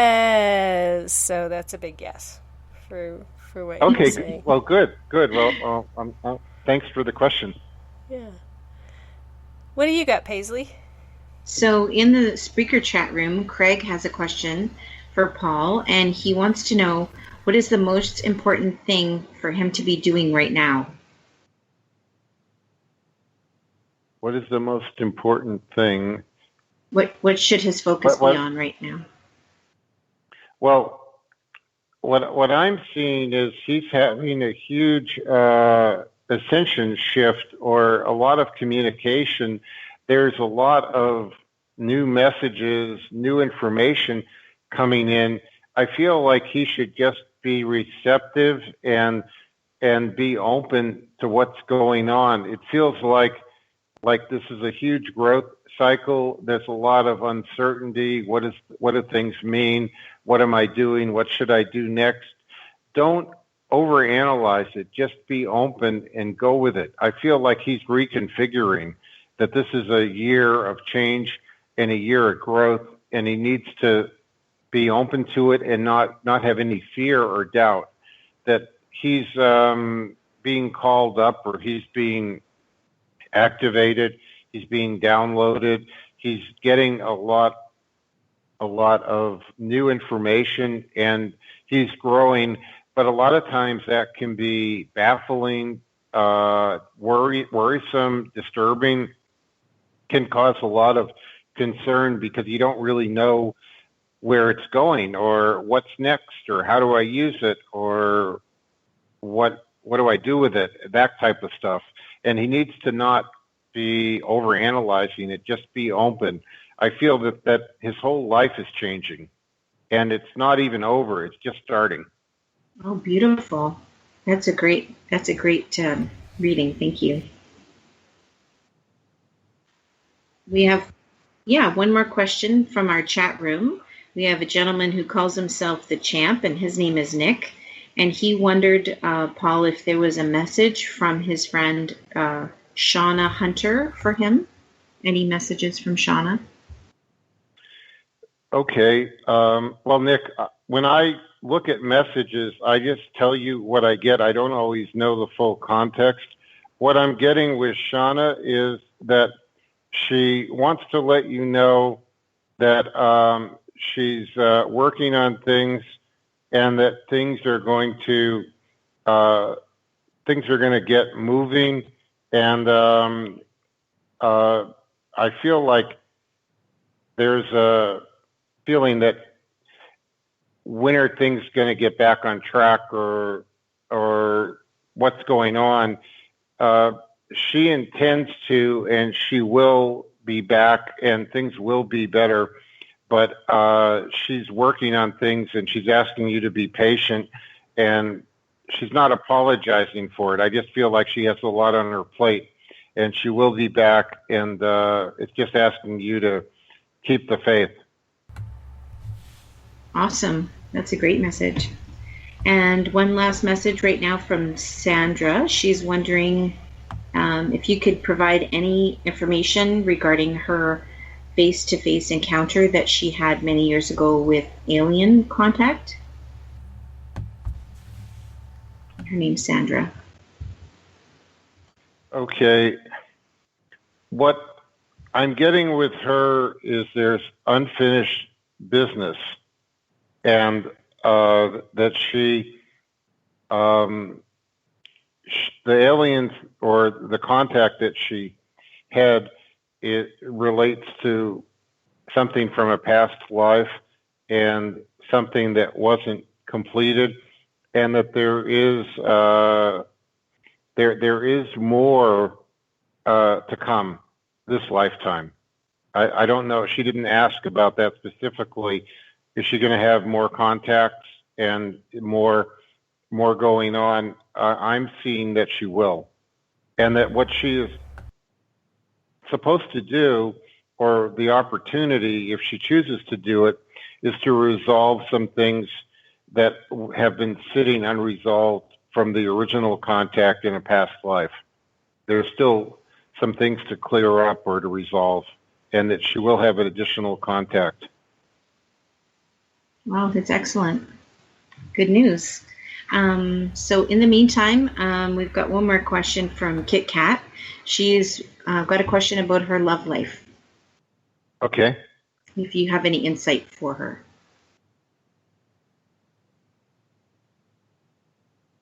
I'm getting that she, right now, there's a lot of uncertainty or a lot of things going on, and it feels very up and down, or like it's not a time of commitment, it's a time of change, and she needs to have fun, to go out or do things when she can, but not expect permanency right now. She's like very fluid. She's very in the moment, and that's what this year and that's what this cycle is about. So she should just be open-minded, have a good time, and be in the now. Don't be looking for permanency right now. Perfect. Yep. Yeah, that makes sense. Okay. Awesome. Thank you. And Elizabeth, do you have any questions from the other chat room? I do. Robin has one more question. He wants to know if there's a connection in his, soul records about why he is interested in ancient history.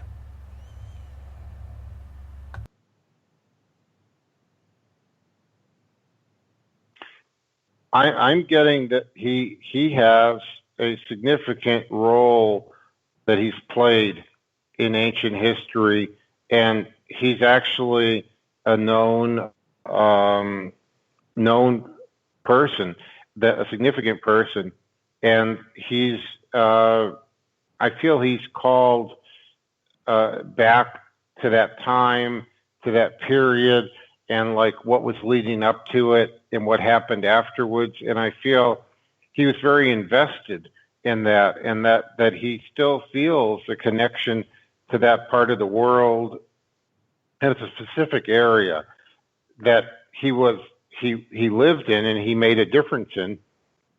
And that's why he's so drawn to it. And I feel that he's had dreams, or he's had some kind of connection to it, and he may even know who he was. I'm not being shown what life it was, but he was a significant person, well known, and still well known from that time.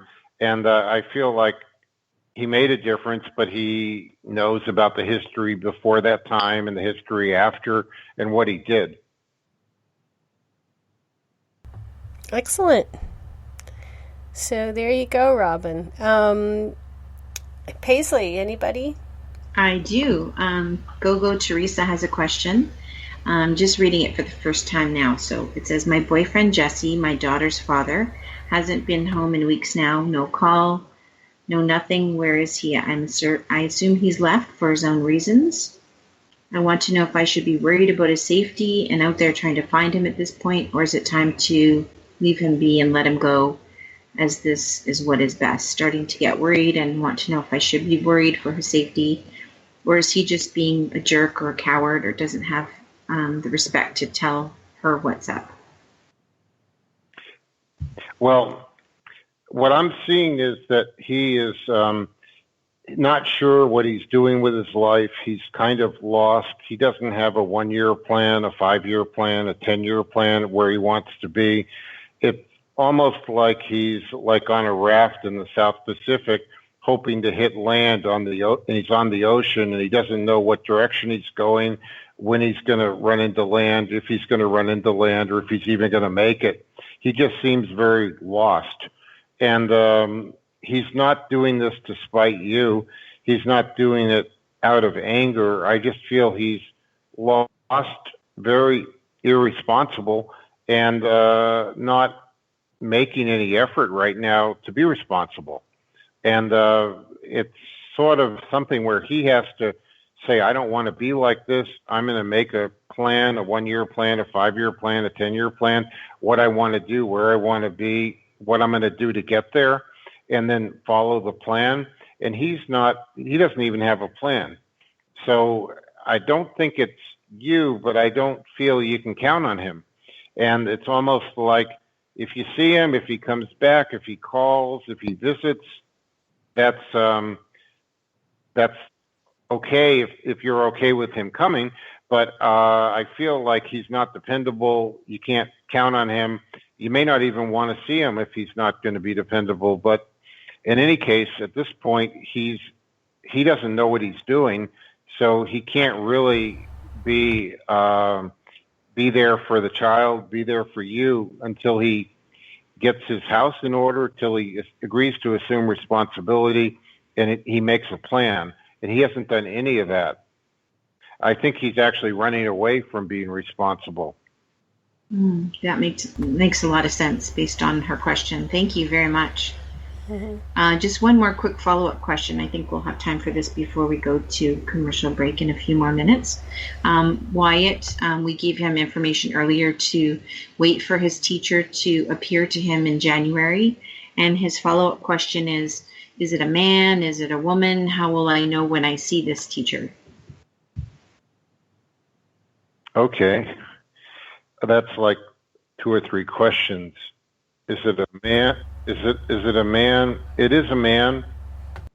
How will he know when he sees this person? I feel there's going to be a strong connection. I don't know the context of what it is he's going to be doing with this person, but I feel there's going to be a strong interest in the same area and a strong background, a strong desire to talk about it, to discuss it, and he's going to know that this person is really on the same page with him, and that's how he's going to know. Perfect. Thank you. Elizabeth, do you have questions? No, but I have a really strong mute button. No, I don't have any questions right now. Paul, I guess I'm sort of thinking about larger world issues. I have been hearing from people, so this is from me, and you can look at it quickly and we can pick it up after the break if it goes anywhere.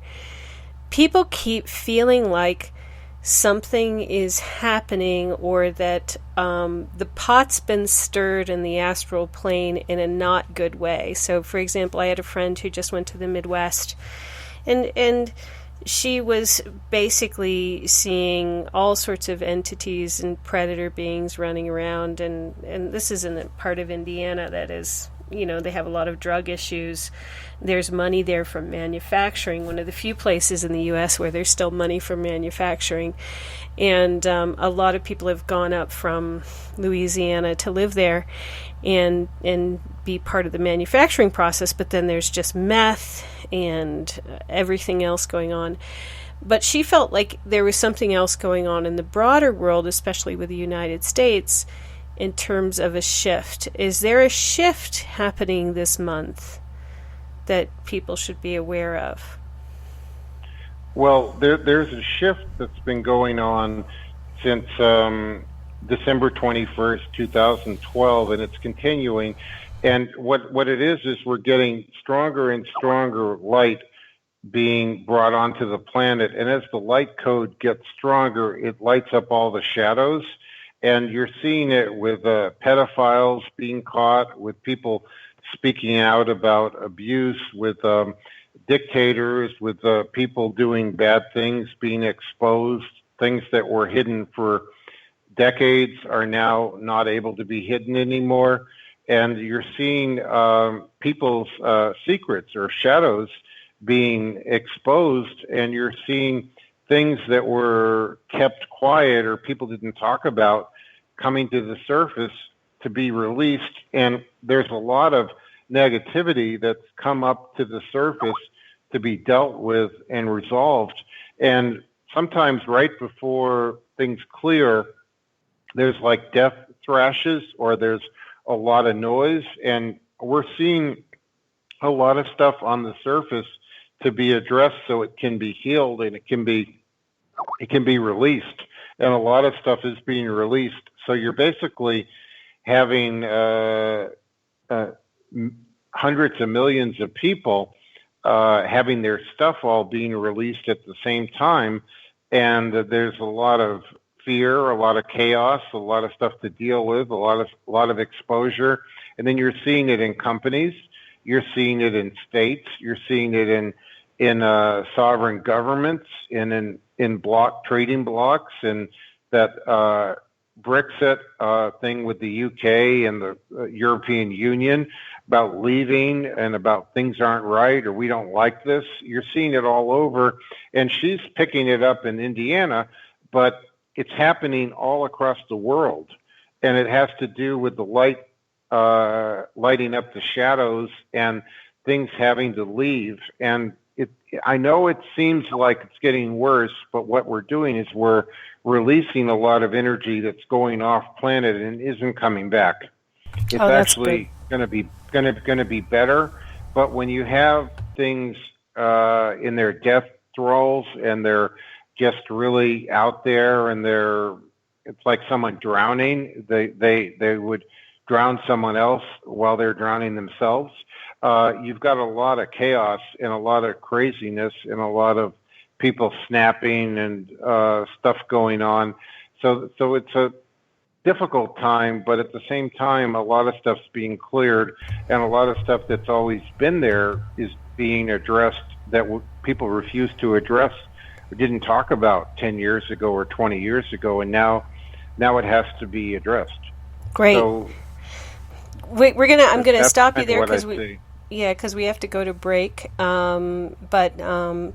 We're on with Paul Simons from Ciudad Eclectica in Brazil. We're going to give you his website when we come back from the break. And Paisley Town, who we love, is also here. If you have a numerology question, get it ready on the break.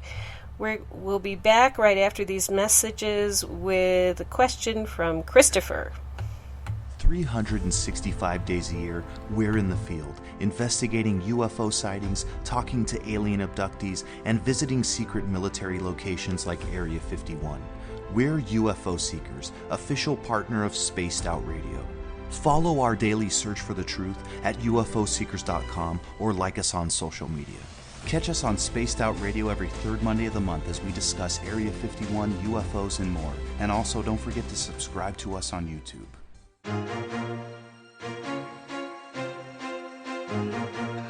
From coast to coast to coast, Blacklight Uncharted is taking on the paranormal across Canada. From ghostly hauntings to the UFOs flying above in conjunction with MUFON Canada, we're closely investigating what's going on in the northern skies and checking out the apparitions that walk among us.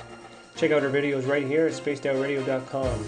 We want to know your thoughts, we want to hear your experiences, and we want you to share your stories. The answers are out there, and we intend to find them.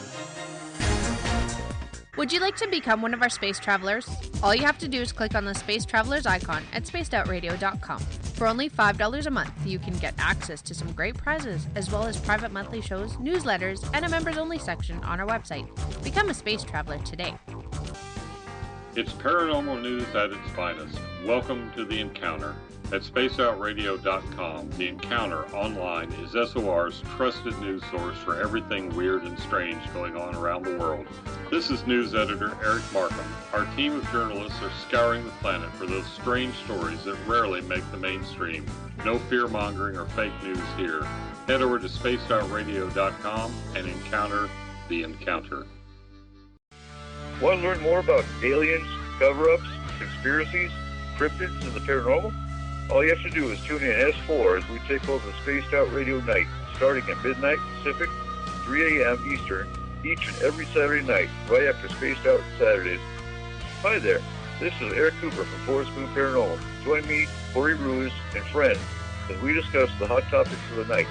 It's fun, entertaining, and as dark as the night. Find us at spacedoutradio.com.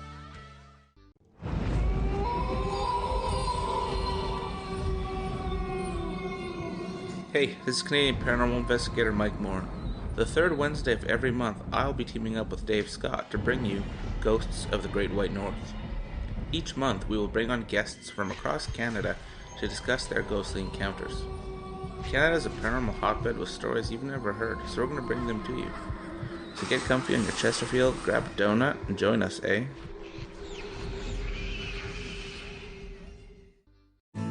Are you an experiencer? Have you had run-ins with strange creatures you can't explain? ETs, Dogman, Bigfoot, werewolves? They're enough to scare the daylights out of anyone. Hi there, I'm Butch Witkowski from your 4-Cop. And on the last Monday of every month, you can listen to me and the host, Dave Scott, talk about the weird and the strange being reported on Spaced Out Radio. I'm going to bring my investigations and sources, you bring your experiences, and we'll figure out the rest together. Strange Days on Spaced Out Radio. Come tune us in at spacedoutradio.com. Have you had an experience you can't explain? Had a run-in with ghosts, maybe Bigfoot, or seen lights in the sky? Hi, I'm Mike Schmidt from the SOR Sightlines. I'm here to investigate your sighting. Head to spacedoutradio.com and fill out a report on the Sightlines. All your information is 100% confidential, and I will help you figure out what you've been seeing. File your report and let's find out the answers together. We're getting strange on Saturday nights. Hi there, this is Dave Cruz, and each Saturday, starting at 9 p.m. Pacific, midnight Eastern, I will take you on a tour of the weird and obtuse on Spaced Out Saturdays, from aliens to Sasquatch and every tinfoil hat in between. We got you covered. Join us at spacedoutradio.com for Spaced Out Saturdays. See you there. Are you interested in advertising on Spaced Out Radio? Head to our website at spacedoutradio.com and click on our advertising tab. There, you will find an assortment of ways you can get your product out there with us, from radio commercials to banners and social media. Have a product you like our hosts to endorse? We can do that too. Visit spacedoutradio.com for more details. From British Columbia to Northern California, Pacific North Weird has Cascadia covered. Check out our feature videos at spacedoutradio.com, where I, Vincent Zunza, and my super sleuth partner Alexandra Sullivan track down the weird and strange stories from around the Pacific Northwest. From Bigfoot to Mel's Hole and everything in between. This is what makes life exciting. So why report the normal when we can report the Pacific North Weird? Right here at spacedoutradio.com. Don't have time to listen to Spaced Out Radio live? Wherever you are, the car, the office, the shower, or even if you're traveling, we're right here for you. Each Spaced Out Radio show can be found on iTunes, TuneIn, and on our YouTube channel, Spaced Out Radio Show. It's the perfect way for you to catch up on our shows. For more information, just head over to our website, spacedoutradio.com, and tune in to us today. Looking for nighttime adventure? Old school radio that delves into everything out of the norm? Then check us out at Spaced Out Radio. This is Dave Scott. Every Monday through Friday, starting at 9 p.m. Pacific, midnight Eastern, we're going to take you on a wild ride ranging from conspiracies to true crime and every ghost, alien, and Sasquatch story in between. We're always live, and we're always interactive with you. So join us at spacedoutradio.com, where together, we own the night.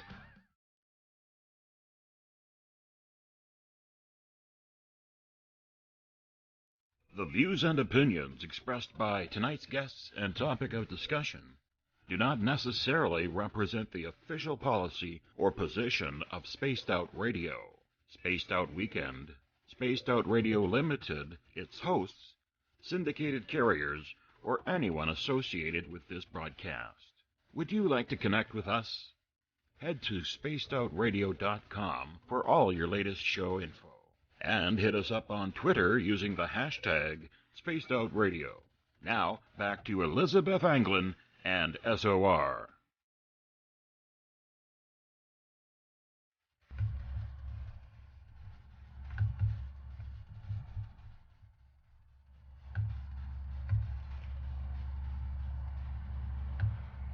Welcome back to Spaced Out Radio's Cosmic Passport and Psychic Sunday. I am your host, Elizabeth Anglin, still in Madrid, New Mexico. I want to give thanks to everybody who's listening in from around North America and the world. Everybody at WQEE 99 Rock the Key in Noonan, Georgia, at spacedoutradio.com on Spreaker, on the United Public Radio Network, Renegade Talk Radio, the High Plains Talk Radio Network, and on KTLK The Fringe. Thanks, Ron Bumblefoot THAL, for being our guitar god, making us great music to listen to all weekend long and all week long. Everybody on Twitter, hello. I haven't been able to get my Twitter to work. Yes, I'm not checking it. I'm sorry. I love you. But if you're not on Twitter and you want to be, check us out at Spaced Out Radio. Give our Facebook page a like at Spaced Out Radio Show on Facebook. You can follow me at Cosmic Passport with Elizabeth Anglin. And if you want to hear the archives of this show, subscribe to our YouTube channel, Spaced Out Radio. You can also tune us in on TuneIn, download our shows from iTunes. We are on Radio Guide FM, TalkStream Live, and on Stitcher. And our website is spacedoutradio.com. We are back with our resident psychics for this particular Psychic Sunday. Paul Simons from Ciudad Eclectica, I hope I said that correctly, and Paisley Town, my favorite numerologist from Canada. Hi guys, how are you doing? Great, Elizabeth, thanks. How are you? I am hanging in. I'm doing the best that I can given my youthing project, my getting younger-ish, and not being able to talk or remember stuff. So, yeah, it's all good. And how are you, Paul? Good. Top of the morning to you. It's 5 o'clock. I'm just getting ready for the sunrise here in Brazil. Wow. Oh, That sounds fun. It does sound fun. I do have one question from our Spreaker chat, Elizabeth, from Shar.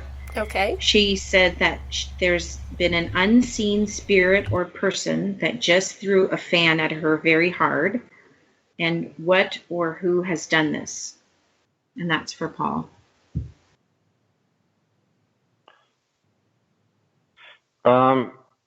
It was a spirit named Devlin, and it's a mischievous spirit, and I think she needs a house cleaning. That she's got a lot of spirits and entities in her house, and some of them are mischievous, and I think she needs the house cleared. I don't know if she clearing. Yeah. I don't know if she knows anyone that can do that for her, or if she has a medium or a psychic that does. If she doesn't, she could contact me, and I do it. I charge for it, but I can do it for her and take care of that. But it was a spirit. That's what she really wanted to know. And there are mischievous spirits in her house. Okay, thank you for that. Yeah, that's not great. Okay, and Elizabeth, do you have a caller? Yes, we have Christopher on the line with us. And Christopher, do you have a question? Yes, I do. I need to check on my living situation because things have deteriorated health-wise at this, and I suspect that's part of the reason why I'm doing all that root work. What is your take on that? Mine or Paul's? Yours and Paul's. Okay, Paul, because I'm not supposed to read and host. Paul, what do you get? I'm getting that you need to take care of your health. You need to do things as they come up, because it's like there's been some issues that have not been addressed, and now all the deferred stuff is coming up to be resolved. And I feel like anything that needs attention is coming up right now. That's what this cycle is. Yeah, my mom's been sick in the hospital, and I suspect with all that, things are going to be changing a lot around here, and it's making me kind of fearful. Excuse me. No, I understand, and I feel like you have to be prepared for whatever happens, because it feels like there may be some permanent changes of health or conditions. Sometimes that means a person can't do what they used to do, that they're impaired. Mm-hmm. Other times it can mean that they die, but it oftentimes isn't that they die, but they're not the same as they were last year, that things are very different. And I feel like there's some major changes going on around your mother. And what you need to look at is that she's at an age where there are some health changes, and people do need to go with it, or kind of just accept that this is the situation now and going forward, and just be loving and accepting, because she's scared, she's afraid, she's got fear or worries, and your being accepting and loving goes a long way, and other people that are around her too, because she's not sure what people think. Do they still embrace her? Have they rejected her? What do they think? And it's how you handle it that greatly affects the outcome, not just for you, but for her. And I feel other people have influence too. So if everyone can be kind of supportive and a united front, that'll make it a lot easier on her, because she's very worried. She doesn't know what's next or what to think. She told me I had to work, figure out, make decisions about that aspect. And me having a disability, that's kind of challenging. Well, I know you're a compassionate and a very bright and very, very kind person, and you're going to make decisions from the heart and not from the ego, not selfish decisions, so that you'll make the best possible decisions. Mm-hmm. Thank you. Christopher, thank you for asking your question and coming on.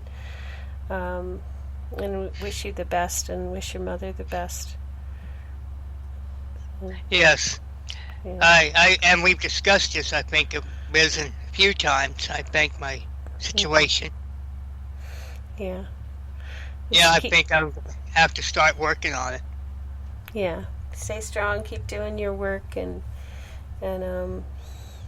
you'll get through it. You're a strong person. Paisley. Thank you. Yeah, thanks, I'm here. Christopher. Thanks, Christopher. Thank you. Yes, we have a couple more questions in the chat room. Craig wants to ask you, Paul, when did you first realize that you were intuitive, and how did you cultivate it? Well, when I was a child, when I was like 3 or 4 years old, I would see spirits, and I knew that there was a lot of spirits that were not human, but were beings that were present, and I didn't totally understand it. And I've always been an intuitive. I'm a natural intuitive, and I guess I got really involved as an adult when I started doing astrology in 1978, and that'll be 40 years next summer. And I looked at some things that had happened in my life, and I was in a serious accident when I was 15, and I went back to the date of that accident, and I was seeing an astrologer for the first time, and I said, what happened January 25th, 1971? And she said, well, let me take your birth chart and superimpose the planets on that date. And she showed me exactly what was happening, and then she went on to say that this is so strong, this is the type of situation that someone could be killed, but you've got protection, and you probably were just shook up. And I was in a very serious accident that if 100 people were in that accident, probably 100 would have died. But I was just hurled back about 60 feet and landed on my feet, and was shook up and didn't have any broken bones. And I was so impressed that this astrologer could explain it and explain why I wasn't injured that I wanted to learn more, and I started learning and being able to cast charts, and started practicing and working with people doing charts, and did that literally every week from the fall of 1978 forward.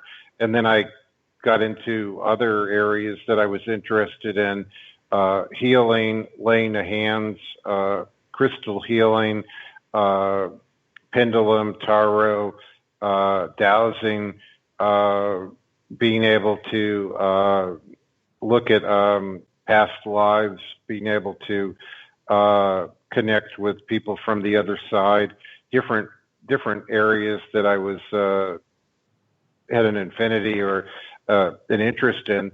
And over the years, I've developed other areas of healing. My major interest is clearing blockages and helping people that are struggling to get their body and their emotional and their psychological and mental health aligned. I like working on that, but I also am a direct direct knowing reader, and also enjoy working with galactic beings and work up on the Cirrus B Council and in other dimensions. So I've really been kind of acting almost like a shaman. I get interested in something and I am an understudy under a master or an expert, and I learn how to do it and I practice it and I develop it, and then I continue to do it and I learn other things and I continue to develop those, and I've just made it my life hobby or life interest to keep doing this. Wow, that's fascinating. That's a good story.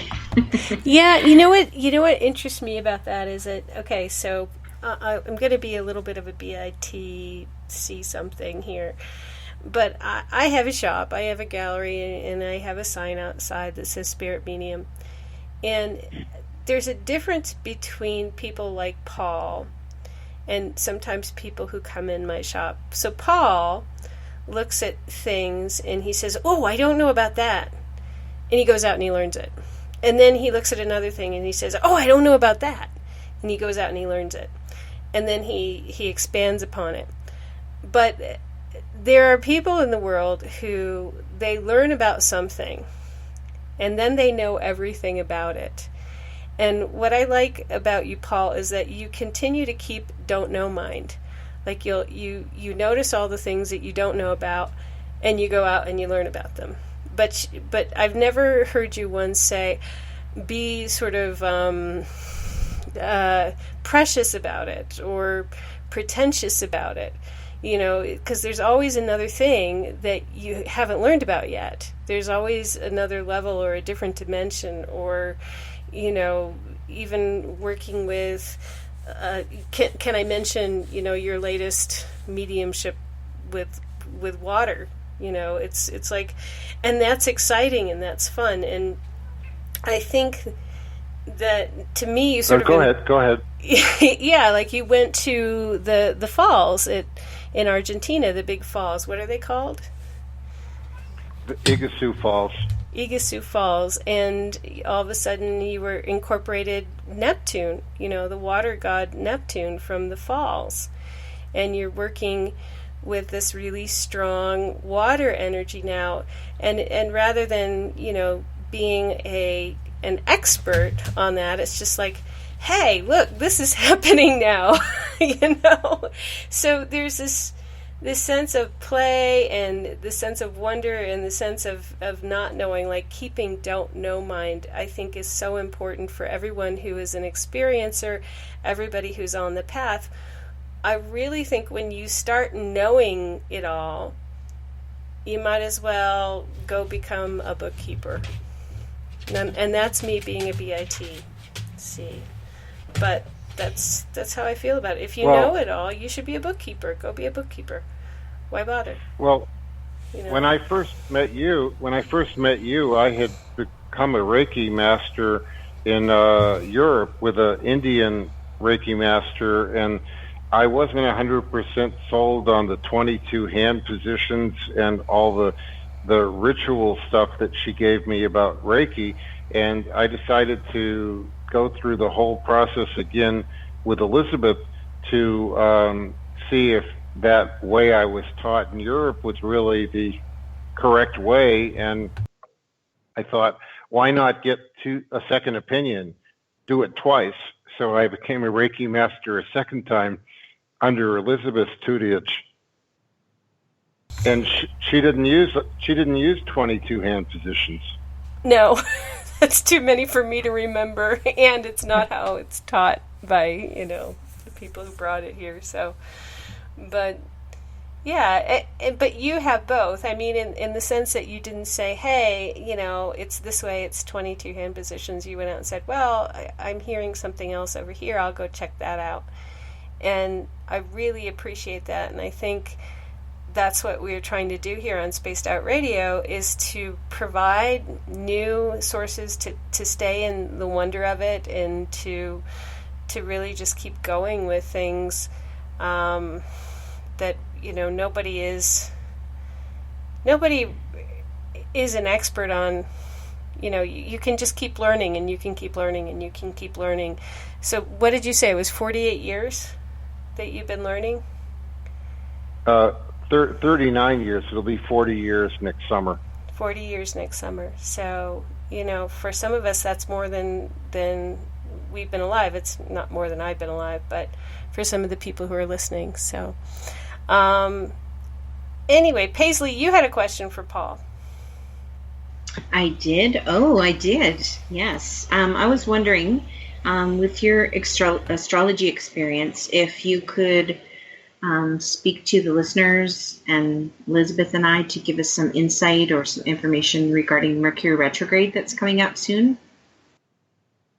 Well, Mercury retrograde is a really important cycle, and it's a positive cycle. It gets a very bad reputation. Like, everyone's going to have appointments missed, get in traffic jams, get lost, forget to do things, and it's about like problems with communication. But really what happens with Mercury retrograde is everything goes offline. It's not linear, and it gives you time to look at things, think outside the box, really look at the situation with a different view, come up with a new solution to an old problem. And it's a positive thing, because usually during the year, there's a lot of things that don't get done on time, that get misplaced, that get backburnered, or that people don't have answers for. And during Mercury retrograde, a lot of loose ends get resolved. A lot of thinking outside the box occurs, and it kind of like gets everybody back on track and cleans up their act, and then you go forward a while, and then people get backed up again. You go back into Mercury retrograde, and it's sort of like doing a spring cleaning 2 or 3 times a year. It's like you go back and you really get everything you missed. And if you look at it that way, it's very progressive. Now, I had Mercury retrograde by progression for 22 years, and during that time, I designed chain restaurants. I built about 1,800 restaurants, and I had to be able to go into a place usually a restaurant that had gone out of business, and change it into a new restaurant, usually a different type. Like, it could be an Italian restaurant, and now you're making it into a Chinese restaurant, or it could be a donut shop you're making into a Starbucks, or it could be many different things. And I would have to design it, lay it out, and think outside the box and move in time and space, but kind of offline. And Mercury retrograde is classic for architects. It's classic for people that can move in time and space in a nonlinear way. So if you're like planning an addition to your house, if you're planning to design something, to pick the paint colors for your kitchen, you're remodeling it, redoing a bathroom, you want to know what the wallpaper should look like, this is a good time to do design work, to think outside the box, to go offline, and also to come up with new solutions to unresolved stuff that's sitting on the back burner. That's when you'll come up with those new solutions. And I look at it as a positive thing. A lot of people give it a bad rap, but I really don't buy that. And does it affect certain signs more than other signs? It really does affect everybody, but what is more important is if it's sitting on a planet when it goes direct or when it goes retrograde, it will affect that planet in your personal chart and the house that planet is in. So you can't really do it like reading the astrology report in the Sunday Times or in the Sunday paper. You have to really cast a chart of the person and see how the retrograde lines up with their planets or what it aspects to get a real accurate reading. Great, thank you. That's an excellent answer. Elizabeth, did you have a question? Yeah, I mean, in terms of people getting readings during Mercury retrograde, I have two different sources of opinion about that. Some people don't want to do it, and some people do. Do you have an opinion about getting a psychic reading or an intuitive reading during a retrograde period? Well, some people get retrograde. Some people get readings every week, and I've had people when I was reading online a lot that would call 4 or 5 psychics the same night, getting readings from different people because they wanted multiple opinions. So I think the people that like to get readings regularly will continue to. It gives you help or more information to consider things. So if you're struggling with a question and you want to know what likely could happen or what the options are, there's nothing wrong with getting a reading during the retrograde. What a lot of people say is don't change jobs, don't sign contracts, don't do anything important because you won't have all the information, because it's kind of a evolving situation with incomplete information. And I do agree with that. It sort of would be like if you're looking at a picture and it's only a third painted. How can you say if you like it or don't like it until it's completely painted? Because it's not all there. It's like you don't have all the facts. You don't have all the information. So if you take a job during Mercury retrograde, they may not tell you everything about the job because there may be errors and omissions, or the person giving you the information doesn't have all the details and they're not really in that job or that department. So they miss stuff. There are things like that that'll happen. But I do feel readings are good. It's a form of guidance and giving people information so they can make more informed decisions. And I'm for giving readings when people have questions, when they're at a crossroad, when they need information. Yeah, I tend to think that retrograde is awesome for healing, like getting medical intuition or energetic healing, because it is about, if you're going to go forward, you need a strong foundation, and wouldn't this be a time to find out where your energetic structure needs healing and repairing and restoring and bringing in the light? So that's just my opinion. What do you think?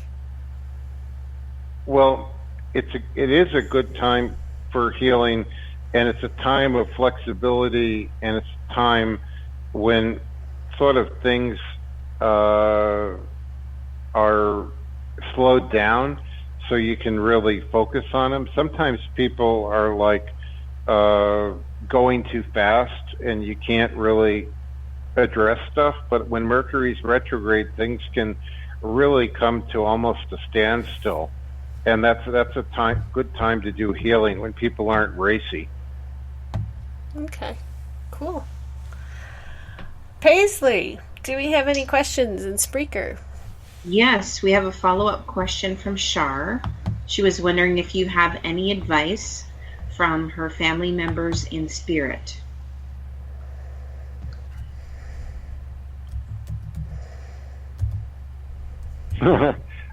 They're telling her to clear her house and to burn sage and sweetgrass and to keep the house clear. They're saying that it's like Grand Central Station, too many spirits right now.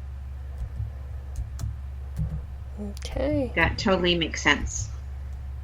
Elizabeth, do you have any questions? I do. I have a question from Robin in the SOR Space Travelers chat room. He says, I started having seizures around the age of 17. Now I am 33. They have lessened, and I'm wondering, will they go away, or will I keep on getting them occasionally?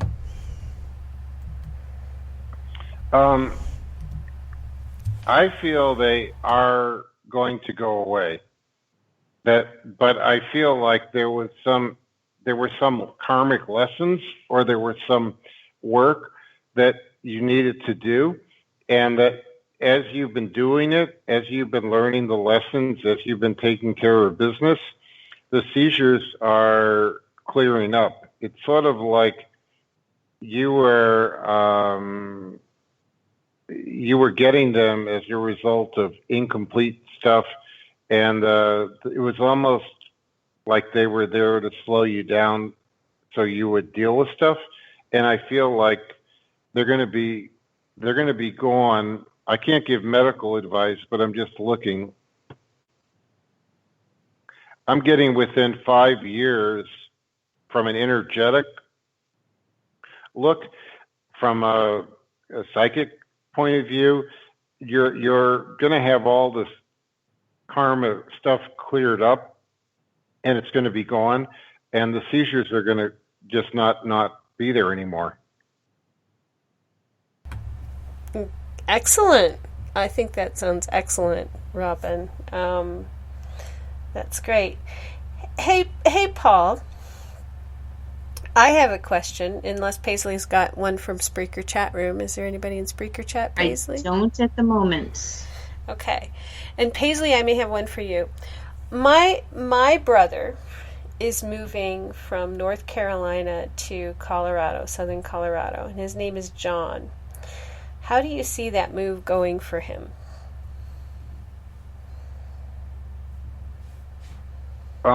Well, I see him kind of not sure how he's going to do everything, what he's going to do. A lot of loose ends, and I see him possibly not staying in Colorado. I see him going, but I see him like work is. There's some questions about work. There's some questions about living. There's some questions about how this is all going to work, what everything is going to cost, and how he's going to do. And I don't feel like he's got it very well planned out. I don't know anything about him. I'm not sure if you can add anything on that. Do you think he's got it planned out? Or he knows what he's doing, or he has it all covered? Because I feel like he doesn't.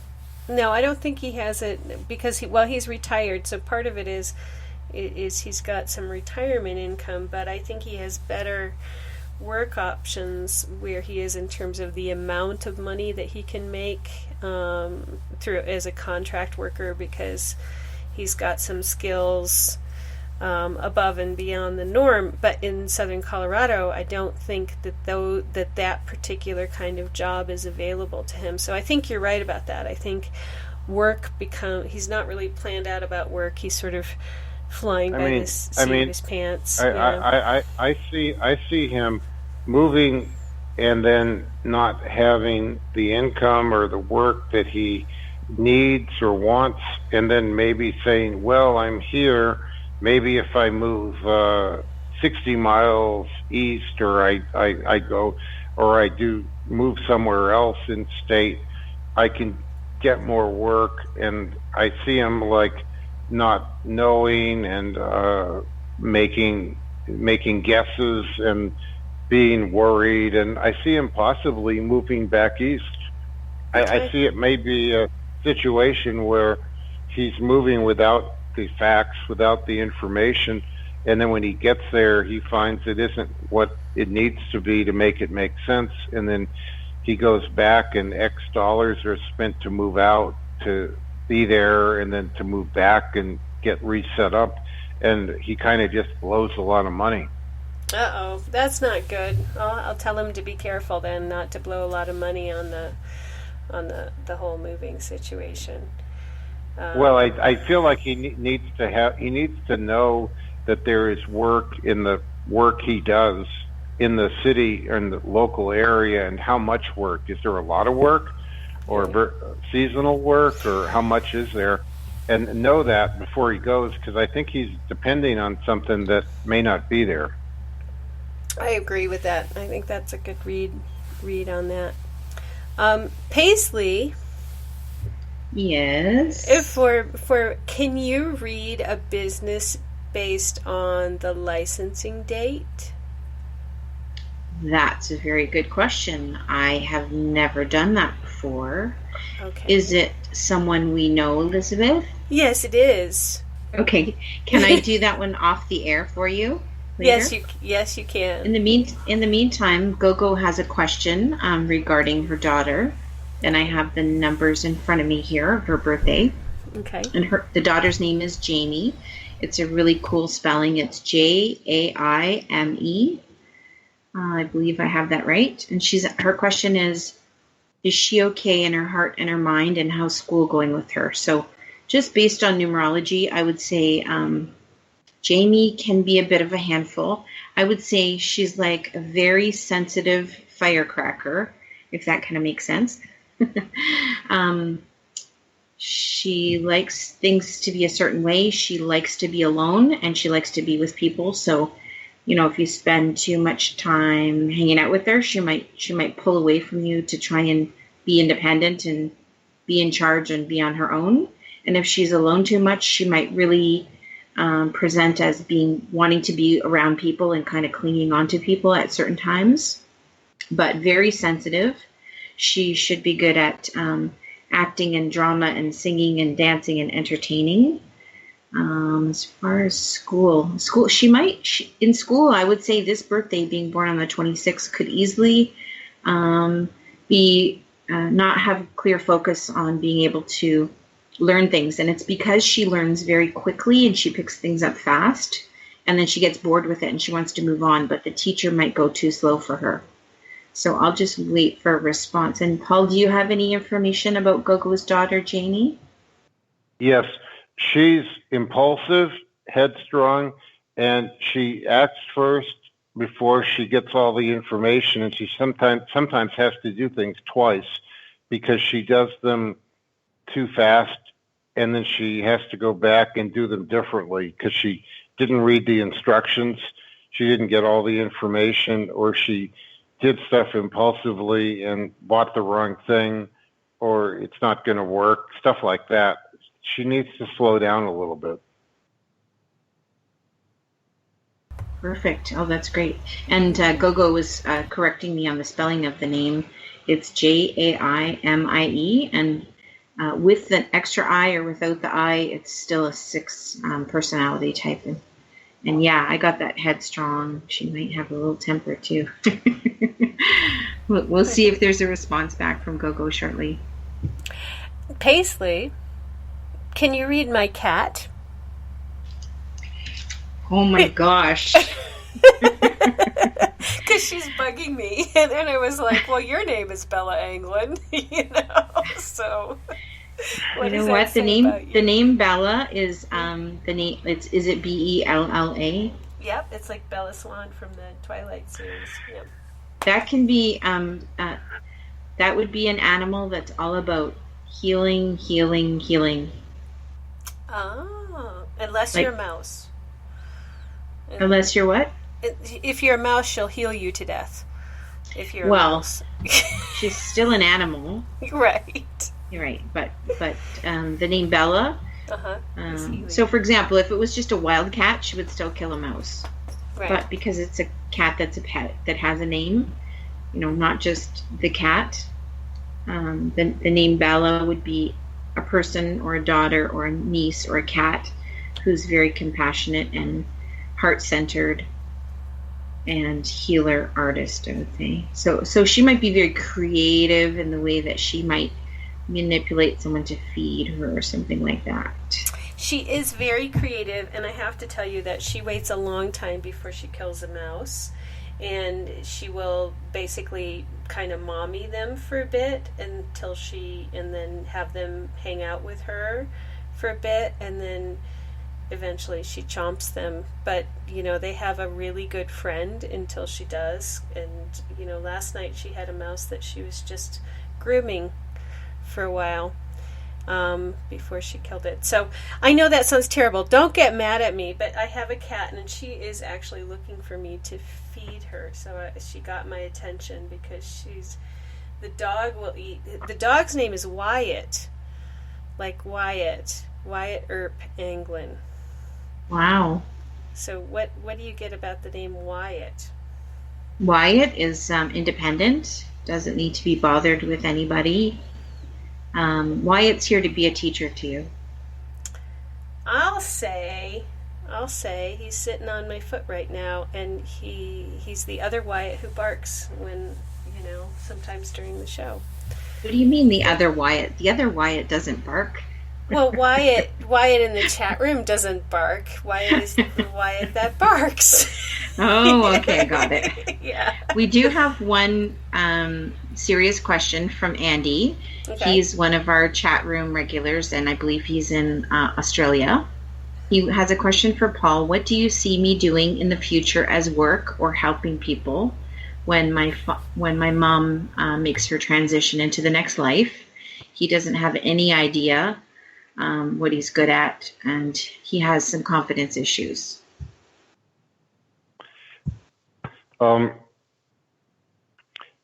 I see him actually helping with people coming to visit, or people doing something with exchange students, or with people coming that are from abroad or internationally, and being almost like a guide or a person to get them acclimated, or introduce them and show them around, and kind of help people to get situated that don't know the area. Beautiful. So maybe something like a B&B or a tourist, take people on tours or something along those lines? It could be something where he's doing it commercially, like a bed and breakfast, or doing tours, but it could be something that a college or university has 20 students coming from Canada, and they don't know the area, and he's going to work with them and be like the person they call if they have a question, and help them get set up with the bank, and where the drugstore is, and the cleaners, and how to get to school on the bus, and kind of working. It could be some kind of contract job, or it could be a business of his own, but I see it being something that he makes money with or supports himself with. Beautiful. He's very good at caretaking, so that sounds like it would be a perfect kind of segue into another path for him. I know people around here who make good money doing that. They are employed by companies for their executive workers and for government, labs and things like that, and they make a lot of money doing that. So that would be awesome. Yeah. Perfect. Thank you, Paul. Yeah, thank you. So, Paisley, what do you see in Spreaker? In Spreaker, Tessa has a question. I believe, if I'm not mistaken, she's from Nanaimo, from Vancouver Island, off the west coast of Canada. Her question is, Paul, what do you see for me? Love or career mainly? Well, I see there being a lot of restlessness, like you're not happy with what you've been doing for a career. You want to make a change, and there's a lot of indecisiveness about what to do. And what I'm going to say is, it needs to be your passion, what you are interested in, not what your mother or father felt you should be doing, or what you may have gotten into because of pressure from others and trying to please and trying to meet expectations. But you need to go after what you're doing. And I'll give you an example. There was a woman in Iowa that was an accountant because her father thought she should be in accounting or be a CPA, and she loved to paint. She left the accounting job and she moved to Paris, and she was painting on the Seine River watercolors, and that's what she wanted to do. You need to do what your passion is, not what your father wanted you to do, or your mother wanted you to do, or meeting other people's expectations. And I feel like you're on the fence about, like, well, should I do this? This is safer, or should I do what I want to do? And you really need to follow your passion. That's what I'm getting. Okay, good answer. She is thinking about going to Colorado, or what do you see for her with Colorado? Okay, if she goes to Colorado, on a scale of 1 to 10, it's going to be like a 9 or 9.5. It's going to be a very, very good fit. She would really enjoy it. She would feel at home. She would make a lot of friends, and it would be a good place. It will not be a issue going to Colorado. It's a good move. Oh, Kit Kat says she's in Colorado. I thought she was in Vancouver. Okay, but she put in she's in Colorado. So yes, and she says, I live in Colorado and I love it here. So sorry, I've got that mixed up. Yeah. Don't leave. Don't leave. Stay in Colorado. Don't move to New Mexico. Don't be like me. Stay there. So, yeah. Okay. Ron, I guess, is asking how Prince Edward Island would be for him. Prince Edward Island? Okay, I'm looking. Give me a second, Ron. What I'm getting is there would be an adjustment period of 2 or 3 months, and then it would be really, really good. For some reason, the resources or getting things done or living there is a little different than where you're living now. And I feel like there's a little bit of an acclimation period, and then it'll be okay. Oh, watch out, Prince Edward Island. Ron is on his way. Okay, Kit Kat wants to know if she will leave Colorado soon, or should she leave Colorado? Is Kit Kat going to leave Colorado? I see maybe to take a vacation in Hawaii, but not permanently. Okay, that's a good answer because I don't see it either. Paisley, did somebody ask you a question? She may be working on sorry, my I was muted for a second. I'm typing. Yeah, there's a few questions.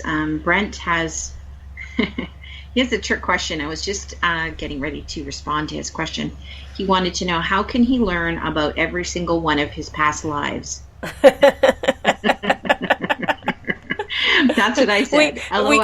We could kill you and see what you see from the other side. You know? Well, I was just responding to him that it could take many hours of readings to learn about past lives, and that 1 hour, even if you were just looking at one past life, it could take more than an hour and a half to get information about that. So it's a little bit of a trick question. Yeah, it's quite a trick question. Well, the other thing is, if you believe people have been incarnating for 100,000 years, and they've had 2 lifetimes per 100 years because people didn't live as long in the past. That would be 20 lives per 1,000 years. So that would be 200 for 10,000 years. That would be 2,000 Brent's for laughing. 100,000 years. So you would have 2,000 lives. And they all are concurrent. So you'd have to look at like what you did this life, what you redid that you didn't get right, what you did another life, and it would be. You've done many things. You've been many different roles. You've learned different things, but you weren't always the king or the president. You had lives when you were doing other things too. When you were maybe the sailor on a big ship and you weren't the captain, or you were the bookkeeper in a company, you weren't the CEO. And there were lots of lives where you were learning stuff, but it wasn't glory. A lot of people think that their lives were all very significant, but we have a composite of lives with different lessons. So it's pretty complex. Good. That was a great answer. Thank you. Thank you. Yeah. So earlier in the chat room, Nick the Champ was asking about his friend Shauna, and he's wondering if you're aware of any specific software that he could get for his computer that would help to initiate more contact from spirit from his friend.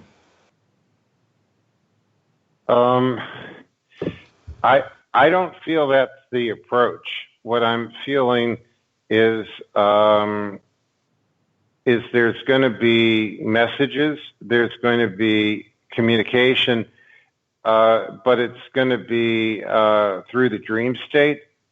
It's not going to be through a computer. Perfect. That makes total sense. Yeah. Yeah. Good answer. Someone else is recommending in the chat room, Trip and Fool was replying to Nick that maybe a pendulum would be helpful to ask questions for communicating back and forth with Nick. Well, you can use a pendulum. You can use tarot cards. You could use a Ouija board. You can use different types of divination, or you can meditate, or just ask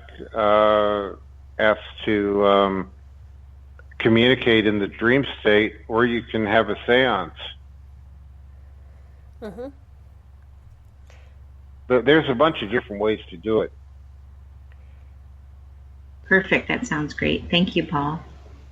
Elizabeth, do you have questions? Well, I think Greg has a question. A couple of weeks ago, Greg, in the speaker chat room, he was talking about probably an implant in his nose, something in his nose, and you said that it's sort of acting as a dowsing rod or as an indicator of the stuff that's going on around him, and he's wondering, should he have it go looked at medically or taken out, or, you know?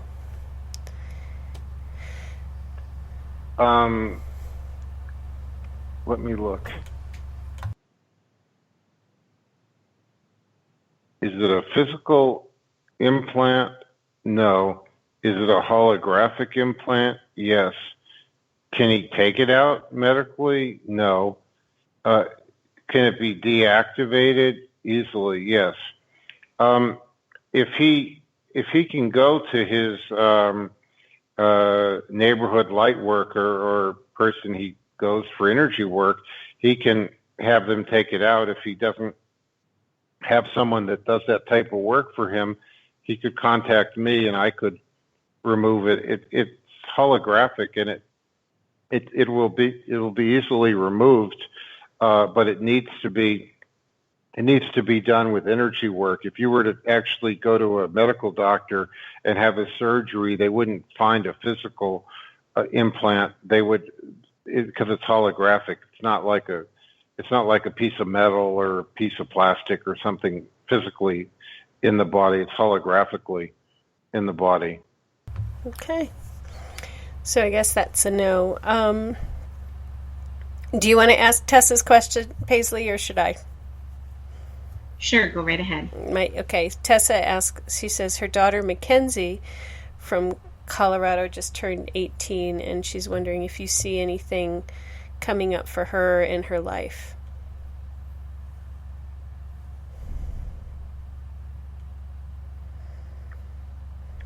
Well, what I'm seeing is she doesn't really have one direction. She has a few different things that she's interested in, and she goes back and forth and doesn't really stay focused in one area. I would say she needs to pick the area that's the most important to her and focus on it. I feel like right now there's 3 or 4 areas that she's interested in, and she's like thinking about a lot of things but not really accomplishing anything specific because she doesn't have herself focused in one area. Okay, that's good advice for an 18-year-old, and I should know. I used to be a college advisor, so very good. We're getting toward the end. Paul, if people want to work with you, how do they reach you? My email is mediumpaul@hushmail.com. That's mediumpaul @hushmail, HUSHMAIL.com. And I've got an old website if they want to see some of the things that I've been doing, which is Sedona Psychic PaulSimons.com, www.sedonapsychicpaulsimons.com. And that's a website I put out in 2009, and I've got a lot more that I'm doing now that I didn't update on that one, but it gives you an idea of a lot of things that I do. Okay, and Paisley, if people want to get numerology or readings with you, how do they reach you? My website is paisleytown.com, and I'm also on Facebook. You can find me on Twitter at Paisley411, all one word. And yeah, that's about all I have. Okay. Everybody who took part in this Psychic Sunday, thank you so much for being here, asking your questions, giving us something to do on Sunday night, because, otherwise we'd be sitting around twiddling our thumbs, doing nothing. So, and it's great to see you all in the chat rooms. For everybody listening all around the world, thank you for listening. We are going to be back tomorrow night on Spaced Out Radio with Dave Scott and another special guest. And next Saturday, I'm not sure if it's Dave Cruz or Joe Roop, but we will have a show on Saturday, and then I'll be back next week with a very special show. A different guest, a plethora. We will have a plethora of guests for next Sunday. So come in and see us next Sunday night here on Cosmic Passport. Paisley and Paul, thank you so much for being here. Thank you. And we'll have a good night. Yeah, you too. We'll see you all later. Good night. Good night. Good night. Good night, Paul.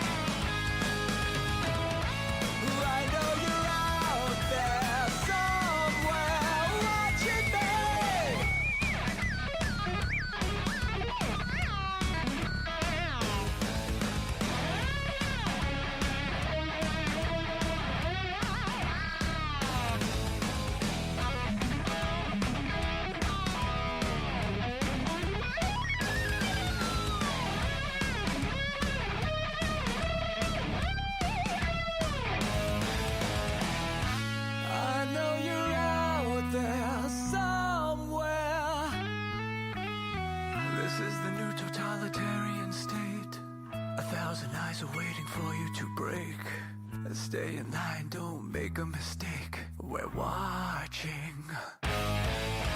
We've watched you for so long. We wait for you to